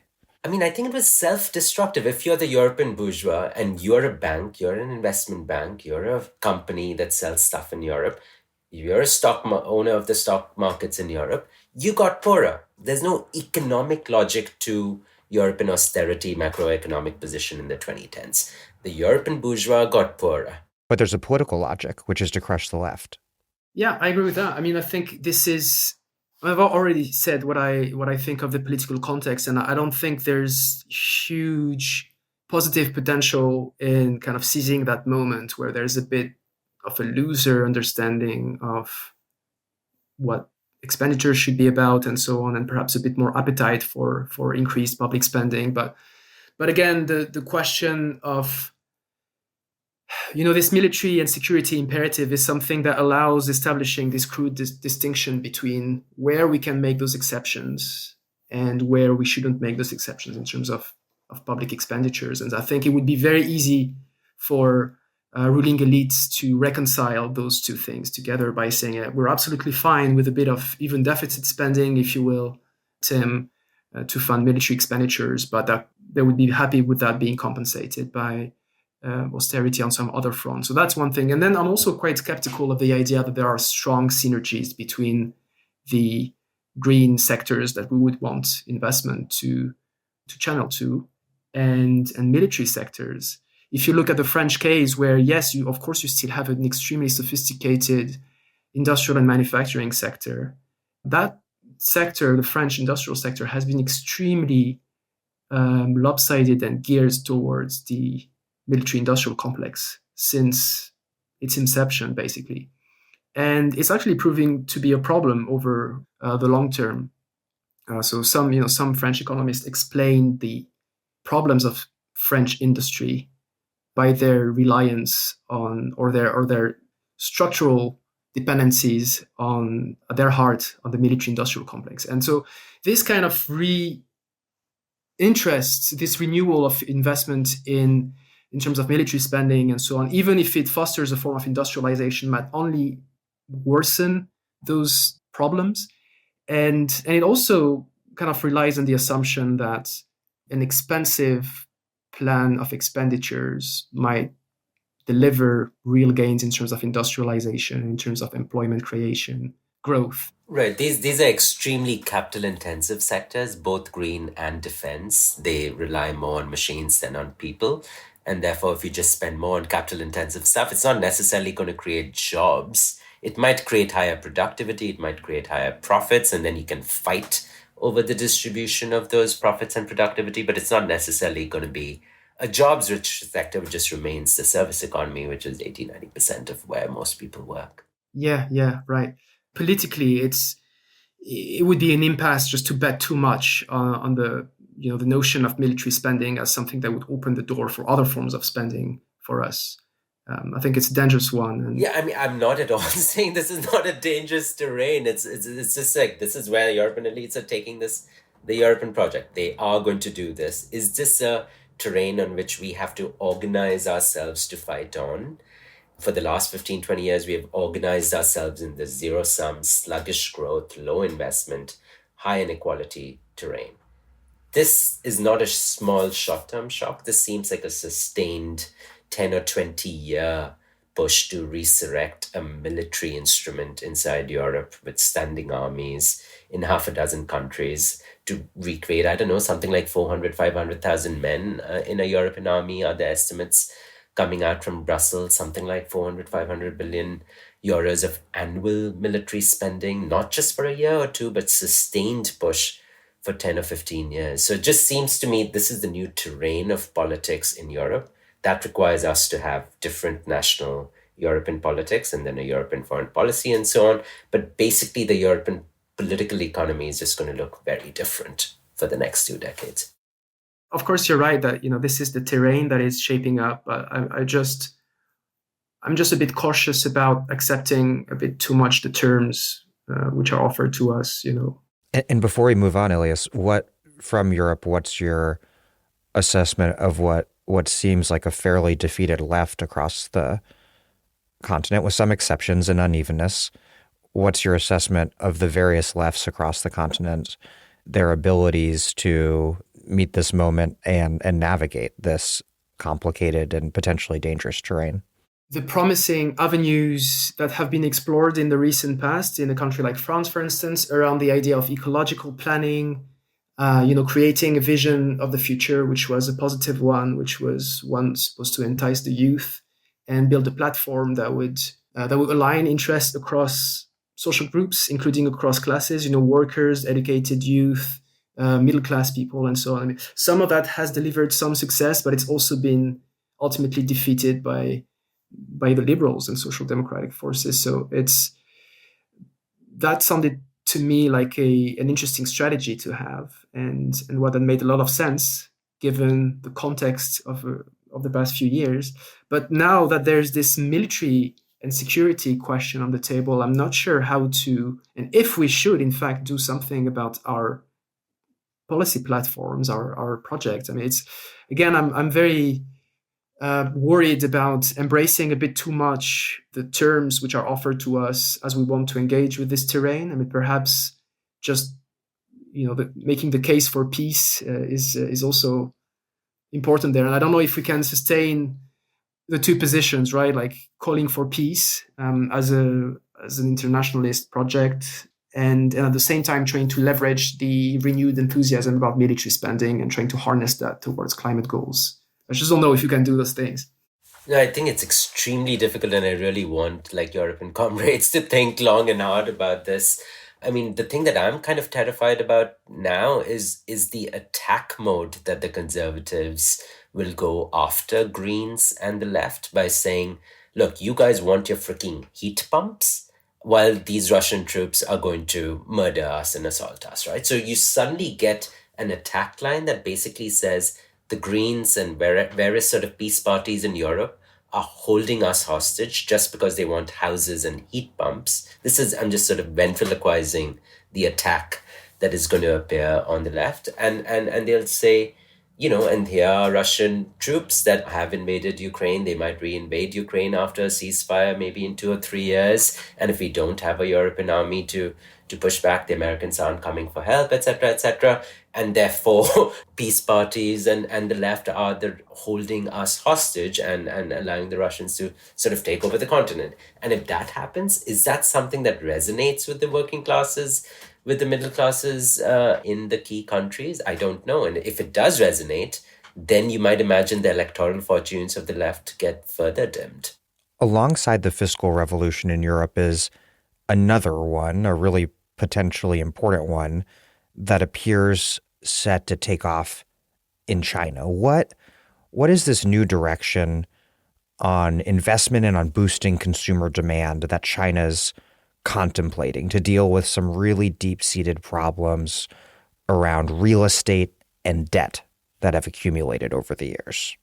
The Chinese economy has been facing a number of issues, including related to what you can call its growth model, which relied a lot on debt-fueled real estate bubbles, which has created a lot of debt problems, particularly at the provincial and municipal levels for city governments. And so the public authorities have had to deflate that bubble to keep it under control. And there's also been, of course, this kind of changing geoeconomic context, the whole question of de-risking, reshoring, and so on, which has pushed Chinese state authorities, the party state, to devise a new strategy in order to make the Chinese economy less dependent on some key technologies from abroad, but also a little less dependent on foreign markets.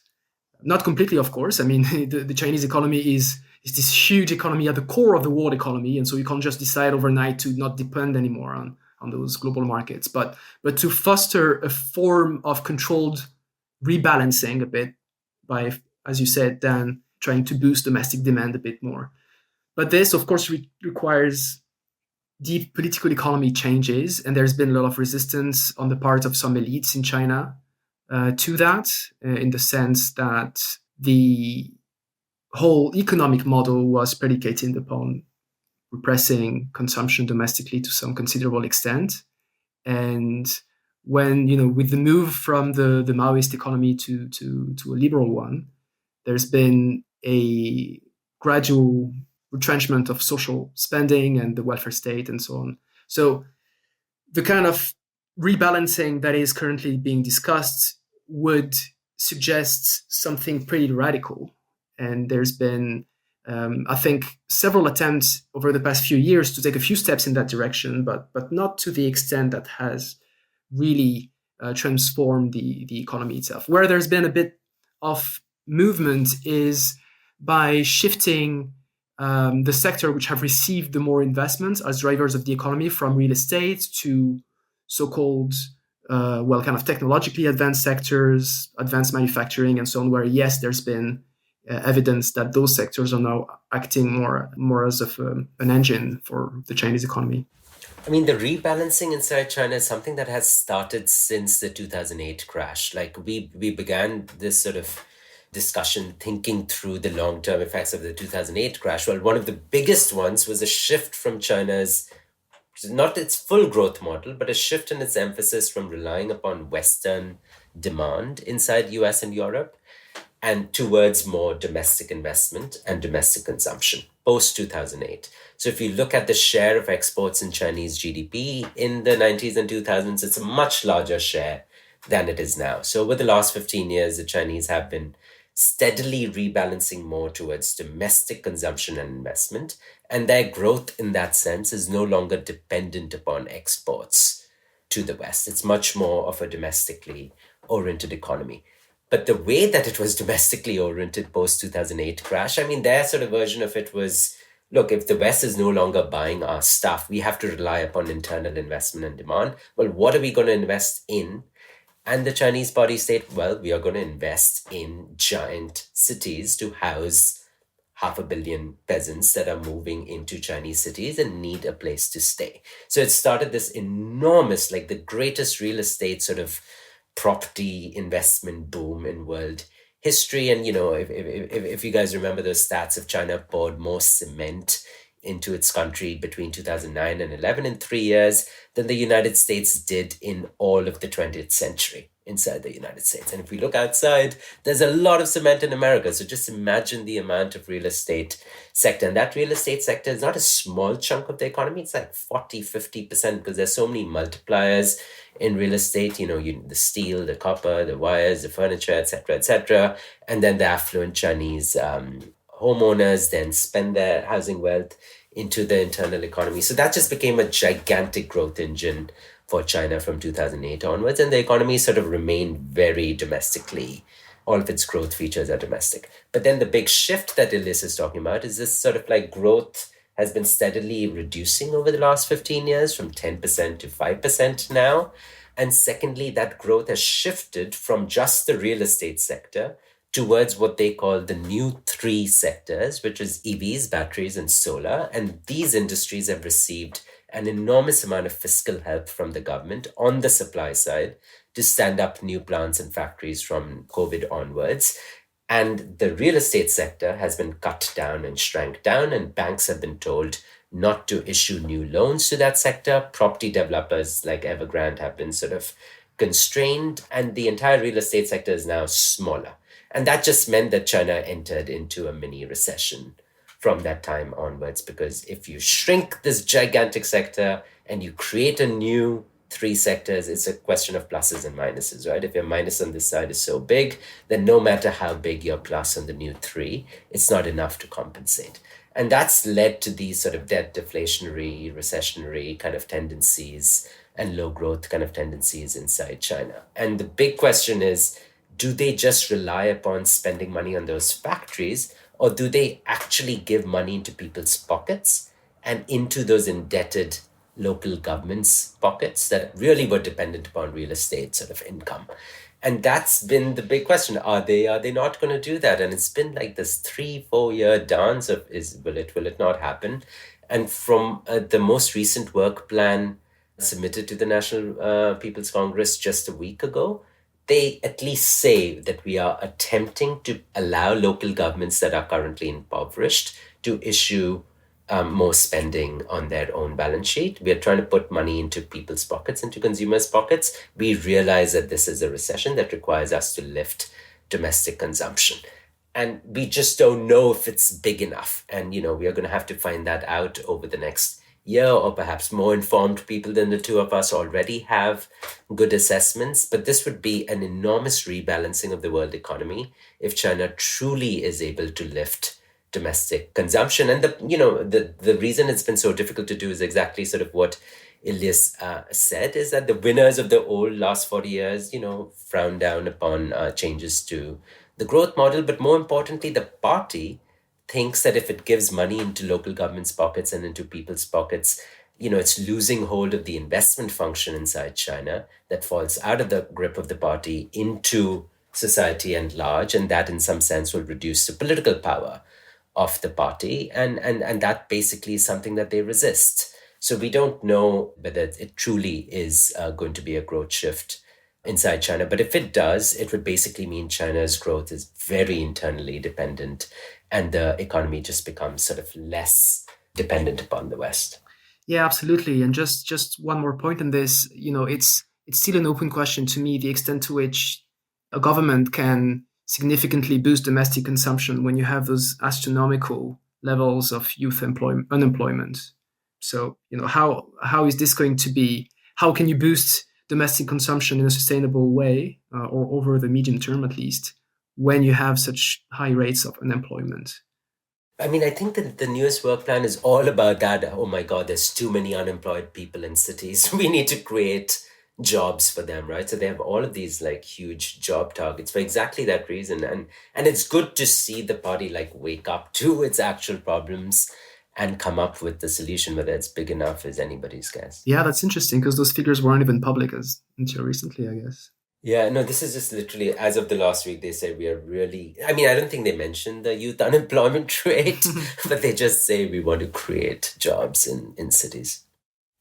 Switching gears, how have these major international institutions that have been critical to the US-led liberal international order, the IMF, the World Bank, and the WTO, how have they responded to the present set of crises? These institutions have long upheld a global economic system ordered around the principles of free trade, capital mobility, and Washington consensus model development. How have they navigated this turn by their most powerful member states, notably the US, against that very same order? And this isn't new to Trump's term. I mean, Trump killed the WTO's appellate body during his first term.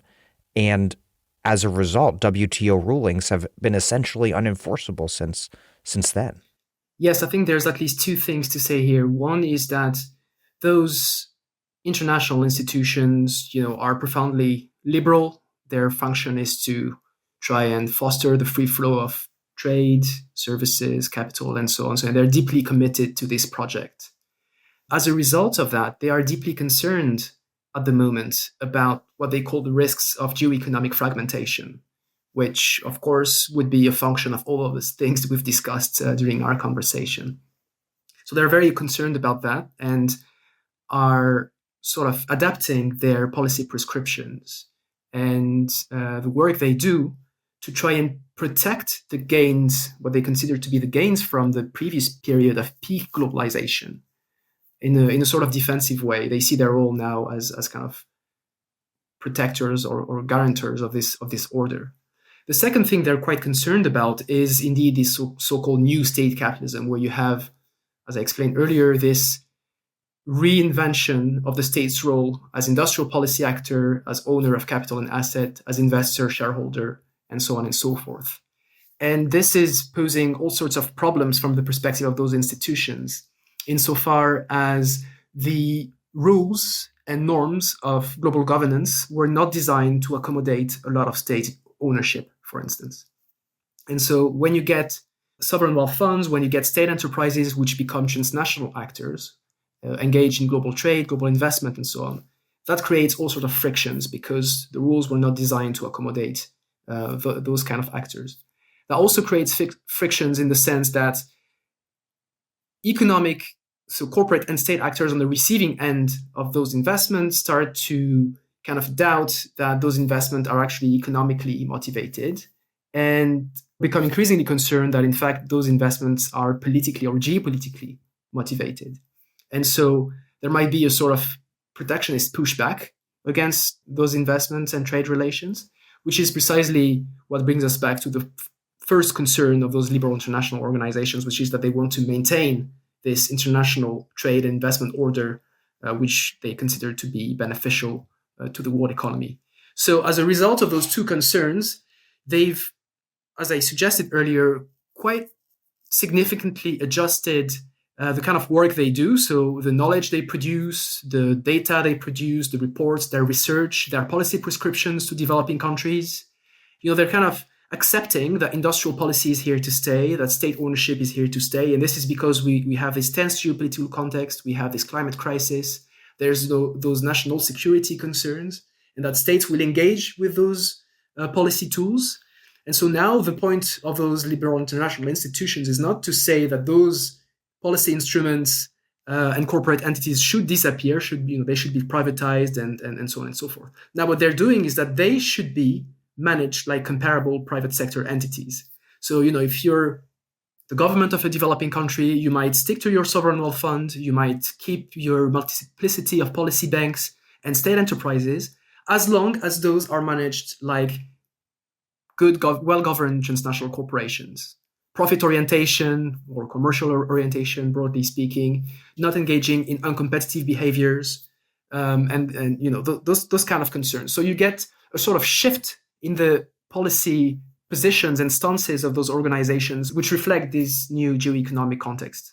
I agree that geoeconomic fragmentation is like their phrase to describe what we're talking about. It's kind of really weird to see the IMF like run reports on geoeconomic fragmentation and talk through exactly kind of the stuff that we've been talking through, but with numbers and with models, and saying if the United States does a tariff war against China and China retaliates against Europe, the French GDP will go down by 5%. And it's like all of these like increasingly like complex macroeconomic models that are like, if war breaks out in Russia, what happens? And it's like, okay, so these are like sophisticated economic technocrats trying to deal with the world using their sort of methods and tools, and presumably that advice is heeded by some countries or not, but they're trying to preserve a liberal order while the political basis of that liberal order has collapsed. Because the political basis of that liberal order is Western legislatures wanting open, free markets, free trade, low tariffs, rules. All of those things are sort of the world order that we erected from the 1990s onwards. And if you lose politically that core sort of political coalitions in the Western legislatures, which we've increasingly done since 2008, it's no surprise that the international organizations start to lose their legitimacy, their power, they become irrelevant, etc., etc. And Ilias has been writing these like wonderful pieces basically saying the IMF is not just, what we in the left sort of like to think, it's destructive and it's powerful and it's destructive. But he's also been saying, look, it's also becoming increasingly irrelevant as these middle powers rise.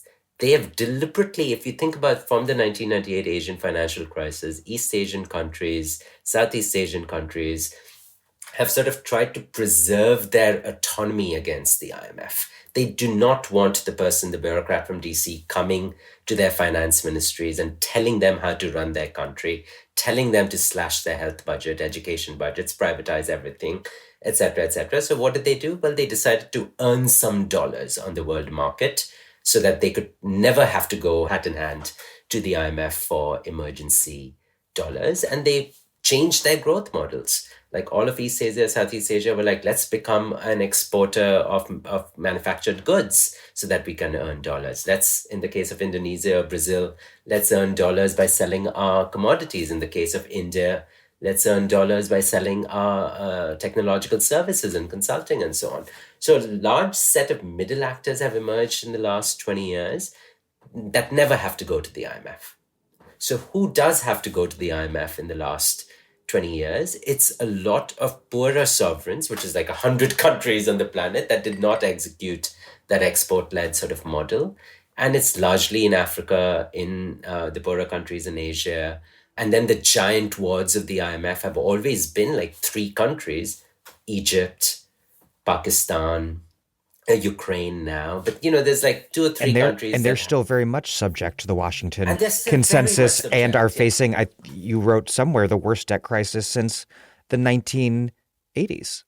Completely. So as we hiked interest rates in the West to deal with inflation, it set off debt bombs all across sub-Saharan Africa, and like 60, 70 countries in the world that have been slashing their health and education budgets, and then the IMF gives them emergency liquidity, but demands privatization, demands, hey, get rid of all of it. It's kind of like what Trump and Musk are kind of doing in the US is kind of what the IMF orders to be done in dozens and dozens of countries, right? They just slash everything down, privatize everything, slash everything down.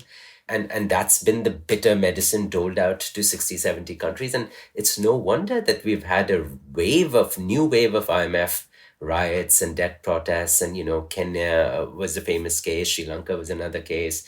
Inside Pakistan, if you demand government slash health and education and social spending, you will get political and social explosion. So I'm not arguing that the IMF is not relevant and powerful and is not powerful and destructive.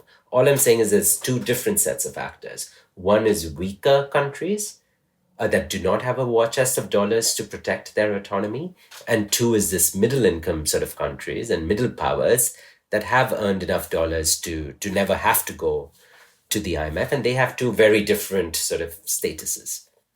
Kenya is probably the best example of how the IMF has done crushing sort of brutal austerity upon a country that needs that emergency dollar assistance because it has had a debt crisis as the US raised interest rates.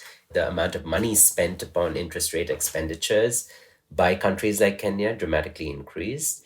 And Kenya essentially was forced to cut back on health and education spending, even as Kenyans had the second highest share of people struggling to eat globally. They had, public services basically deteriorated in a matter of weeks. Hospitals were running empty. They were running out of medicines. Doctors were striking for pay. And through it all, Kenya was spending twice as much on their interest payments as on health. So if you do that kind of IMF kind of austerity in that kind of a country, it just explodes. And you had the IMF prescription was, look, you need to increase your taxes upon people if you want to maintain these public services. And so the Kenyan legislature passes a tax bill, and that causes that tax riot. And within months, the entire parliament is dissolved. Ruto, the president of Kenya, is forced to exit. So, that's what I mean by that political and social explosion when you apply this bitter medicine. And that has created instability and political instability, and in some sense, the loss of Western sort of legitimacy. And again, it's kind of like the self-harming thing of the liberal order. If the entire power of the IMF is used in this way, then you just lose legitimacy. And the entire international order sort of loses its power in the eyes of the vast majority of the world's people. Yeah, Ilias, do you agree with this, that basically, neoliberalism on a global economic level might be over for big and middle powers, but is still very much alive and imposed upon the poorest countries of the world? Yes, I think this is there's certainly evidence that we're moving into that direction, which is that some countries, especially technologically advanced economies or richer economies, and then large emerging economies have been much better able to seize this moment and to experiment with all sorts of policy tools, industrial policies, trade restrictions, and state ownership, and so on and so forth. And you can see that when you look at the policy prescriptions of the IMF. I've been doing a bit of research on the question of industrial policy and how institutions like the IMF, the World Bank, the OECD, the WTO, and so on, what they've been writing on that. And this is some work that I've been doing with a couple of comrades, Jack Taggart and Tom Chodor. And what we can see there is that the IMF, for instance, is kind of on the back foot with respect to policy experimentation with industrial policy in richer economies and large emerging economies.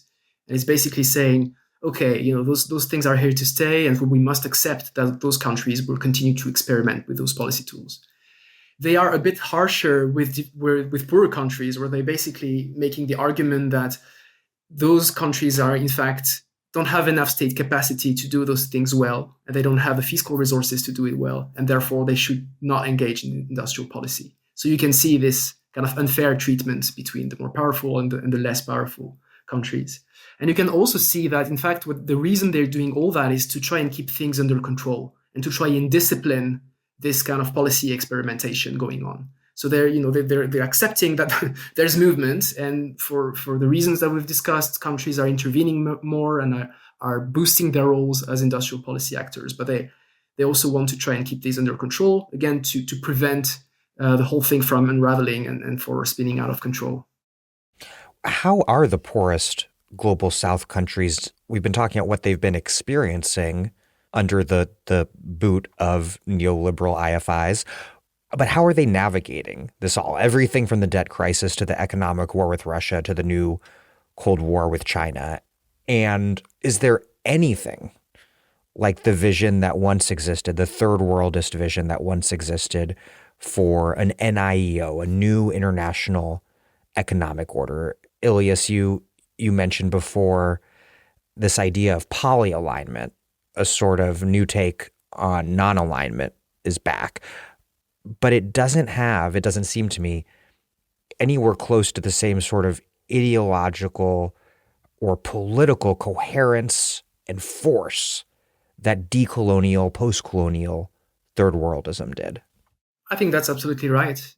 There's a clear, resonance of those past histories in the current moment, insofar as a lot of leaders in developing countries, in Kenya, which we've just mentioned, in Brazil, in Mexico, and in Indonesia, Malaysia, and other places, you get those leaders who talk about their will not to align. And as they do so, they kind of invoke again those old histories and symbols of classical non-alignment, with some kind of attempt at reviving a bit some of the politics of all that, of course. But this is often that remains at the level of discourse and rhetorics. There's very little evidence that there is actual concrete project to challenge the existing state of things. There is, of course, a lot of frustration, and we've talked about before the disillusion with the international liberal order, the question of technology and finance, which, the global systems governing those things appear as increasingly disconnected from the needs of developing countries, and state leaders are aware of that. However, the strategies of polyalignment that I've discussed earlier are primarily individual strategies and are aimed at kind of doing things individually, at leveraging individual positions of particular countries, rather than putting forward a collective platform to change the existing state of things. So again, I think this is where the core difference is between this polyalignment and non-alignment. Yeah, I mean, I'd like to bring in sort of the UN, which has traditionally been the place at which developing countries and the G77 developing bloc of countries have organized themselves at the UN to pursue some kinds of collective projects. And I fully agree with Ilias that non-alignment now is a shadow of the non-alignment of the 1950s and 60s, where you had mass public support, in the West as newly decolonized countries fought against the global color line. You had Black and brown civil rights movements in the United States stand arm in arm for decolonial struggles in Angola, in Algeria. And, this is not the world that we live in now, right? Like there is a breakdown of that level of internationalism where you had a huge amount of public support. But at the UN, developing countries do pursue some kinds of collective projects to reform what they see as an order that is unjust and stacked against them. And I'd like to give sort of two examples of ways in which they've done that. One has been the UN sort of tax convention, which basically states that the OECD countries, London, Amsterdam, New York, etc., house the world's tax havens. And it's Western governments that make sure that third world developing country elites park their assets and their ill-gotten wealth from natural resources and whatever else they get their money from into Western tax havens. And therefore, developing countries demand those taxes back, or at least that wealth to be taxed back. And the way in which this conversation happens is at the OECD, where the rich world governments basically say, no way, like we get to regulate our tax havens and we get to collect the taxes from them. And, we are not going to let you get your hands on these stashes of ill-gotten wealth sitting in wherever, London, Swiss bank accounts, Amsterdam, etc., etc. And the G77 and the UN developing country bloc have just said, no, we would rather this negotiation over how do you tax corporate wealth and oligarchic and rich income wealth, that negotiation and new rules for taxes should not be written by the OECD. It's the foxes that would be guarding the henhouse in that kind of scenario. They should instead be done in a truly democratic, one country, one vote kind of a place like the UN. And that fight was kind of won, the jurisdiction fight, that yes, this conversation should happen at a UN tax convention. But as you'd imagine, it's just completely stacked against developing countries, right? Yes, they've won the jurisdictional fight that this negotiation will take place at the UN now, but will it actually succeed? We have lots of reason to be pessimistic, but that's a concrete sort of global sort of redistribution project conducted by the UN under sort of US, G7, Western sort of hostility. And then the second sort of like coordinated kind of project that the Global South is trying to do is sort of trying to reverse these kind of terms of trade that are against them by saying, if we are suddenly the countries where you have a lot of commodities that you need for this energy transition, these metals that we've been talking about and other things, then we will basically try and form producer cartels like new OPEC for X. This is the line that's been coming out of developing countries, like, okay, let's form an OPEC for lithium, etc., etc. And these were all experiments done by decolonized countries in the 1960s and 70s, cartels for tin, for coffee, for cash crops. And pretty much all of them failed during that time. And whether or not they succeed now is, again, anybody's guess. But again, these are attempts that are being made to pool together their commodity power, to have better terms of trade, to demand more technology, to have more value-added processing steps being done. So these are important initiatives that we should pay attention to, participate in, contribute to. Does this revival of these older third worldist type efforts to create producer cartels in the face of today's energy transition, does that begin to add up to something like a cohesive vision for a green NIEO, or, again, to remind listeners, new international economic order? And then one more follow-up on top of that. If Trump is indeed blowing up the global trading system and multilateral liberal international order, does that similarly produce a new set of opportunities in the face of the crises of the 2020s, reminiscent of the opportunities that emerged in the 1970s? Yeah, Dan, I think so. I think developing countries are not going to be passive victims in this poly crisis, right? They're going to actively trying to wrestle control over their destinies, and they're going to reshape this entire world order that has locked them into a pattern of unequal exchange that we've been talking about. And you're absolutely right. If Trump is going to be blowing up that order, then people have a huge opportunity to rebuild it. And there's space for developing countries to work with China, to work with the Europeans, to work with the East Asians, to create a new order. And that is going to be a new international economic order. I just think it's inevitable that it's going to be reshaped without the US being the key actor this time around. And there are many actors amongst developing countries that are trying to reform this order with new green NIEO proposals. And just to give some specific names, there's Brazil's President Lula, there's Barbados's Prime Minister Mia Mottley, there's the Pope's debt jubilee proposal, there's South Africa's Cyril Ramaphosa. And, comrades at the Progressive International collected together some of these proposals and said, look, this is what the NEIO in this present moment is going to look like. And I really encourage listeners to have a look at that. It's called the Handbook for an Insurgent South in the 21st Century. Because without this program of action, I don't really think we can have any development, and we certainly aren't going to have decarbonization in the 21st century. So I was at the UN General Assembly in September of last year when Mia Mottley and Lula presented these proposals at indeed the historic 50th year anniversary of that original 1974 NIEO proposals. And what was striking to me was that in this era of the collapse of multilateralism, they were asserting principles of equity, sovereign equality, interdependence, solidarity among states. And they were just saying, look, we're going to work with everyone, East and West, North and South. And we're going to rebuild a multilateralism that supports, green sort of structural transformation. That was the first thing that they insisted on. That if we want a global deep decarbonization, that requires a structural transformation of both developing countries and developed countries. This energy transition is not going to be done by Wall Street. It has to be led by states who want these new growth models to transform their economies.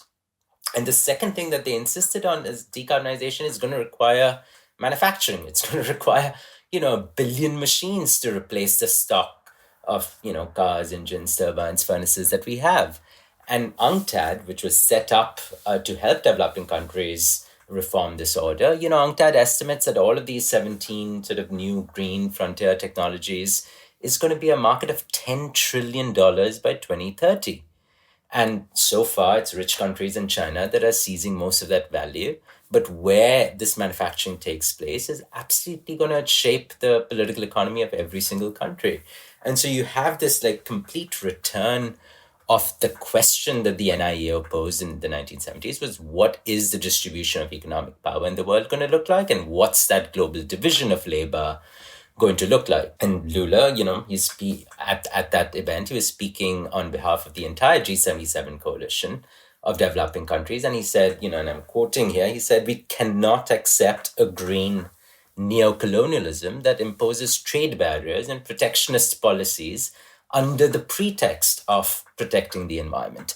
And there he was, pointing to the great green tariff walls that Biden and Trump have been putting up, and the European carbon border tariff walls that are hurting industrial prospects in developing countries without giving them any of the money and the transfer of technology, which has been the demand of developing countries since the 70s and since when the UN sort of climate negotiations began in 1990. And developing countries always insist on this question of climate justice. And, Lula at that event was saying, it's been 200 years since the beginning of the Industrial Revolution. Rich countries have been polluting the world. It's not the African people. It's not the Latin American people. And therefore, he says, quote, rich countries have to repay the historical debt that they have with planet Earth. And then Mia Mottley, who was also the Prime Minister of Barbados, she's been leading the Bridgetown Initiative to totally remake the financial system, the World Bank and the IMF. And she said, we can't be good at rescuing banks, but bad at saving countries. And so she was leading the polluter pay principle, which says that there should be a tax on polluters. Those who created the problem should pay for the solution. And she, Lula, Kenya, France, they proposed a global solidarity levy on these highly polluting shipping and aviation industries. And they said if you put a levy of just 0.5% of a tax on these highly polluting industries, you get $350 billion a year. And that money can flow towards helping developing countries invest in these new technologies. And then finally, there's the Pope's sort of debt jubilee campaign in 2025, which was to do with the problems of Kenya that we just talked about. There's over 60 countries that are in deep debt distress, and the Pope, together with the Catholic Church and African debt justice campaigners, said that if all of these interest payments are going to go away from investing in people's education and health and filling up the coffers of creditors in the rich world, and that's just completely unjust. And they were just calling for debt cancellation. So basically, we are going to be fundamentally transforming the way finance works, the way the trading system works. Let's talk about Mexico and its president, Claudia Sheinbaum. And I want to talk about Mexico and Sheinbaum on the one hand because there's perhaps no more hegemonic left-wing project, not only in Latin America, but in the world, than what we're seeing with Morena. And I know among some listeners, the Morena track record is controversial, and I'm going to do an episode on it at some point. But that's one reason. Another reason is because, as the late Mexican dictator Porfirio Diaz apocryphally said, poor Mexico, so far from God, so close to the United States. And so this is Mexico's situation, a really important left national project that's also extremely vulnerable to U.S. power. Sheinbaum has tried to deal with Trump and placate Trump, by cooperating on immigration and drug enforcement, while also aggressively, wittily punching back at him. And Trump has really notably been complimenting Sheinbaum, calling her, quote, a very wonderful woman, actually, in in contrast to Trudeau, who he's mocked as the governor of the great state of Canada. But the situation could get very dangerous very fast. Not only is there the obvious economic danger of the tariff war, the off-again, on-again tariff war with Mexico, but the administration is reportedly divided between those who want to see military strikes on Mexican cartels, U.S. unilateral military strikes. And this is something that the declaration that Mexican cartels are foreign terrorist organizations would lay the groundwork for. So this is a militarist wing led by Sebastian Gorka, a real character, against a group led by nativist Stephen Miller, who prizes keeping Mexico on board to cooperate on the border and immigration. It seems as though, for now, Sheinbaum is doing a pretty impressive job walking quite a precarious tightrope. How might this all play out? Where might the Trump administration take this? And what is it that Sheinbaum needs to pull off? Sheinbaum needs to pull off a Green New Deal in the Americas, right? I mean, she's just like this complete contrast to Trump, right? Like Trump, oil and gas, climate denialist, like macho, patriarchal, like whatever. And then Sheinbaum is, this radical feminist, left-wing party, stunning landslide in the election, 80% of the seats in the parliament and local states and legislatures. She's sky high approval ratings. Sky high approval ratings. She's Jewish. She's pro-Palestinian. She's a feminist. She was the mayor of Mexico City, where they did a remarkable sort of urban greening experiment with public transit. I was there in November, soon after the election, and it's just stunning the transformation of Mexico City in terms of just way more public transit and electric buses and ropeways, and a very sort of ambitious plan to make the city sort of pedestrian friendly, et cetera, et cetera. So there's a lot we need to understand of what the Marina project is about. And obviously comrades on the left and in universities in Mexico have suffered under AMLO. Like there's been a lot of cutbacks on like austerity programs, basically, right? He's like been running an IMF inside Mexico by really reducing public spending and reducing anti-poverty spending, but increasing the minimum wage, which is the main reason why the party's been sort of so successful. So it's a very weird mixed kind of formation, but the way in which this party and Marina and Sheinbaum are sort of standing up to Trump and his bullying is extremely impressive. And for the country to maintain its autonomy is going to be very difficult because it is completely stitched into the North American production complex with US, Mexico, Canada from NAFTA onwards and the USMCA recently. And so, you basically can't make any sophisticated good in North America without parts and components being trucked across both borders. The estimates are 7 to 8 times on average is what an engine goes back and forth across Mexico and back and forth across Canada before it is finished into a product.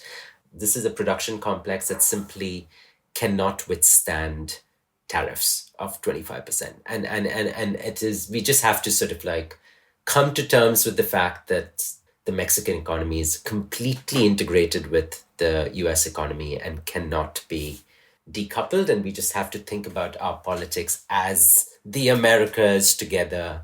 And we've had a lot of difficulty of thinking about Mexico as anything else than, cartels and violence and so on and so on. And I think the Trump tariff war, the Trump threats of border wars and militarization of the border and drone violence and like taking the entire apparatus that was created by the United States for policing the Middle East and North Africa during the war on terror.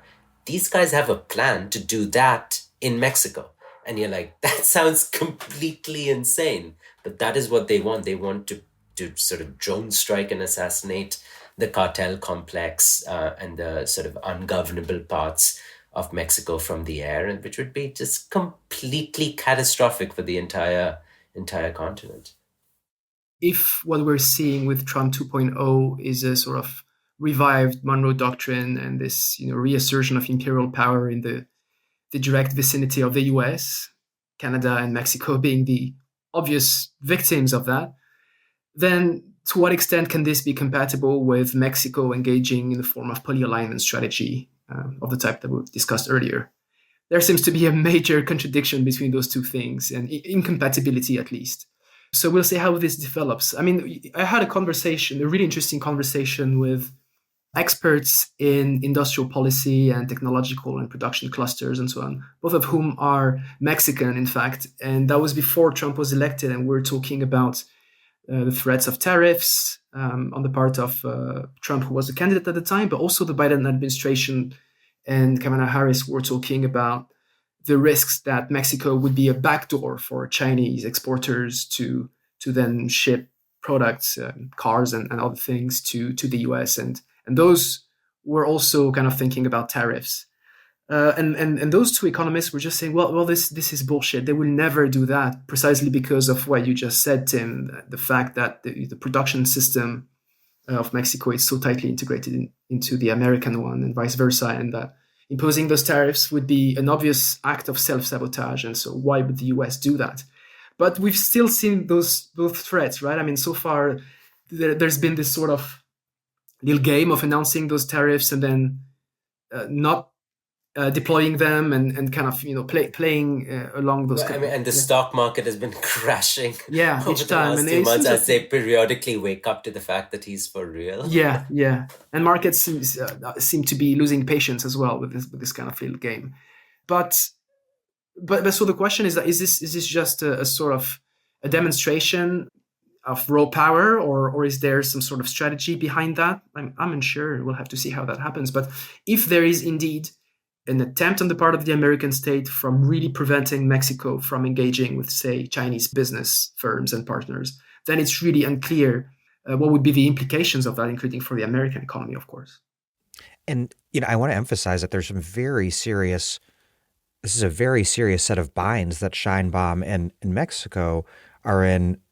Scheinbaum keeps emphasizing the inviolability of Mexican sovereignty, but in fact, I mean, some of that has already been ceded, in the sense that I think we would all want Mexico to resist Trump's deportations rather than essentially cooperate with them and make Mexico into an extension of U.S. border enforcement. But if she did that, Trump would collapse Mexico's economy and Morena's power right alongside it. This is, I think, probably the hardest bind that you could probably put a party that is so devoted to Mexican sovereignty in its rhetoric and, continuation of the Mexican Revolution. They can never say things like, and yes, we are listening to Trump, right? Like she says, we will be independent, we will do things together, but we'll never be subordinate, right? That's just the language of Mexican sovereignty and autonomy, exactly while being placed in the economic bind. And I just don't really know. Like, this is going to be pretty much the biggest political negotiation in 2026 with an USMCA renegotiation in 2026. Labor parties, drug wars, like all of the issues get bound up together in the US-Mexico renegotiation. You simply don't have just an economic arrangement anymore, right? Like Trump explicitly wants more border control and anti-fentanyl operations in Mexico. And he's trading an economic tool, a tariff, for a security thing. And so this is exactly what we're discussing, like geoeconomics. How do you think through economics and security, economics and politics? And Mexico is going to face a really, really difficult bind. And I mean, think about what Ilias is saying. Like, can they really stop Chinese goods from entering through such a long border? Like, which customs agent, who's going to be like running around opening every single truck, with the magnifying glass, inspecting for, is this Chinese content or not? It just seems to me like this is beyond the capacity of American state or the Mexican state to truly sort of enforce enforce these sort of anti-China tariffs. And so this worry about Mexico being a backdoor is real. There has been a lot of Chinese FDI into Mexico, but I just don't see a way to sort of enforce these rules. So if Mexico is in this sort of a bind where, so far away from God and so close to the United States, it needs to diversify itself away from the United States. It is clearly extremely concentrated, economically dependent on American markets. So what Marina and Scheinbaum are doing is trying to diversify their economy and find new trading partners in the Europeans. So Mexico is sort of in the business of writing a new free trade agreement with the EU. It is looking south to the largest economy in Latin America, Brazil. And when I was there in Mexico City in November, the Brazilians were also meeting the Mexican finance ministry and trying to tie together a new Mexico-Brazil sort of arrangement of deepening of trade integration between the two largest economies in Latin America. So that's a diversification policy to insulate itself against the economic pressure from the United States. And obviously you can't like stitch together a new production complex and a new trading relationship. These things takes thousands of customers, suppliers, producers, rules, takes 10, 20, 30 years to actually create. But if you are Mexico, you commit yourself to maybe in 5 years' time, 10 years' time, we will not have to bend over backwards to accept every American diktat because we would have other options. Ilias Alami and Tim Sahay, thank you both very, very much. Thank you. That was great. Thank you.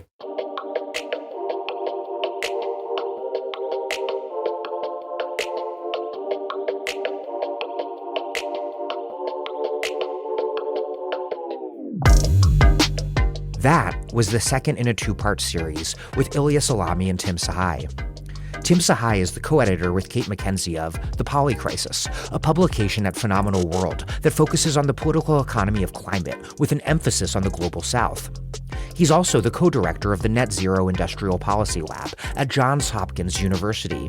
At the lab, he advises governments from Lula's Brazil to Claudia Sheinbaum's Mexico on finding their slice of jobs, profits, and investments in the highly contested global green economy. Ilias Alami is a professor in political economy at the University of Cambridge and a research associate at the Second Cold War Observatory. He's the author of Money, Power, and Financial Capital in Emerging Markets and the co-author, with Adam Dixon, of The Specter of State Capitalism, which is free to download. Included in the show notes are links to The Polycrisis, The Specter of State Capitalism, and also to some relevant publications from the Transnational Institute, to which Ilias has contributed.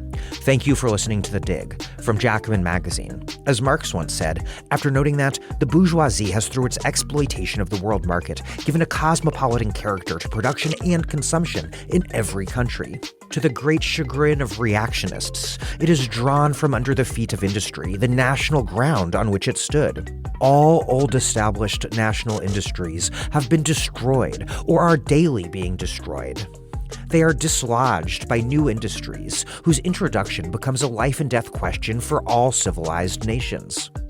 By industries that no longer work up indigenous raw materials, but raw material drawn from the remotest zones. Industry whose products are consumed not only at home, but in every corner of the globe. While other podcasts have only interpreted the world in various ways, our point is to change it. We're posting new episodes most weeks. The Dig was produced by Alex Lewis. Our associate producer is Jackson Roach. Music by Jeffrey Brodsky. Our operations manager is Sylvia Atwood. Our senior advisors are Theorio Francos and Ben Mabey. Check out our vast archives and newsletters at thedigradio.com. Follow us on Twitter and also Instagram and Blue Sky at The Dig Radio. And please find us wherever you get your podcasts and subscribe to this podcast. If it's on iTunes or Spotify, please also rate and review us positively. Those reviews help introduce us to new listeners, but what really does that is you telling other people to check out the pod. IRL, online, wherever. Please make propaganda for us, and do find us at patreon.com and make a monthly or annual contribution to keep this operation up and running strong. Even a few bucks is huge.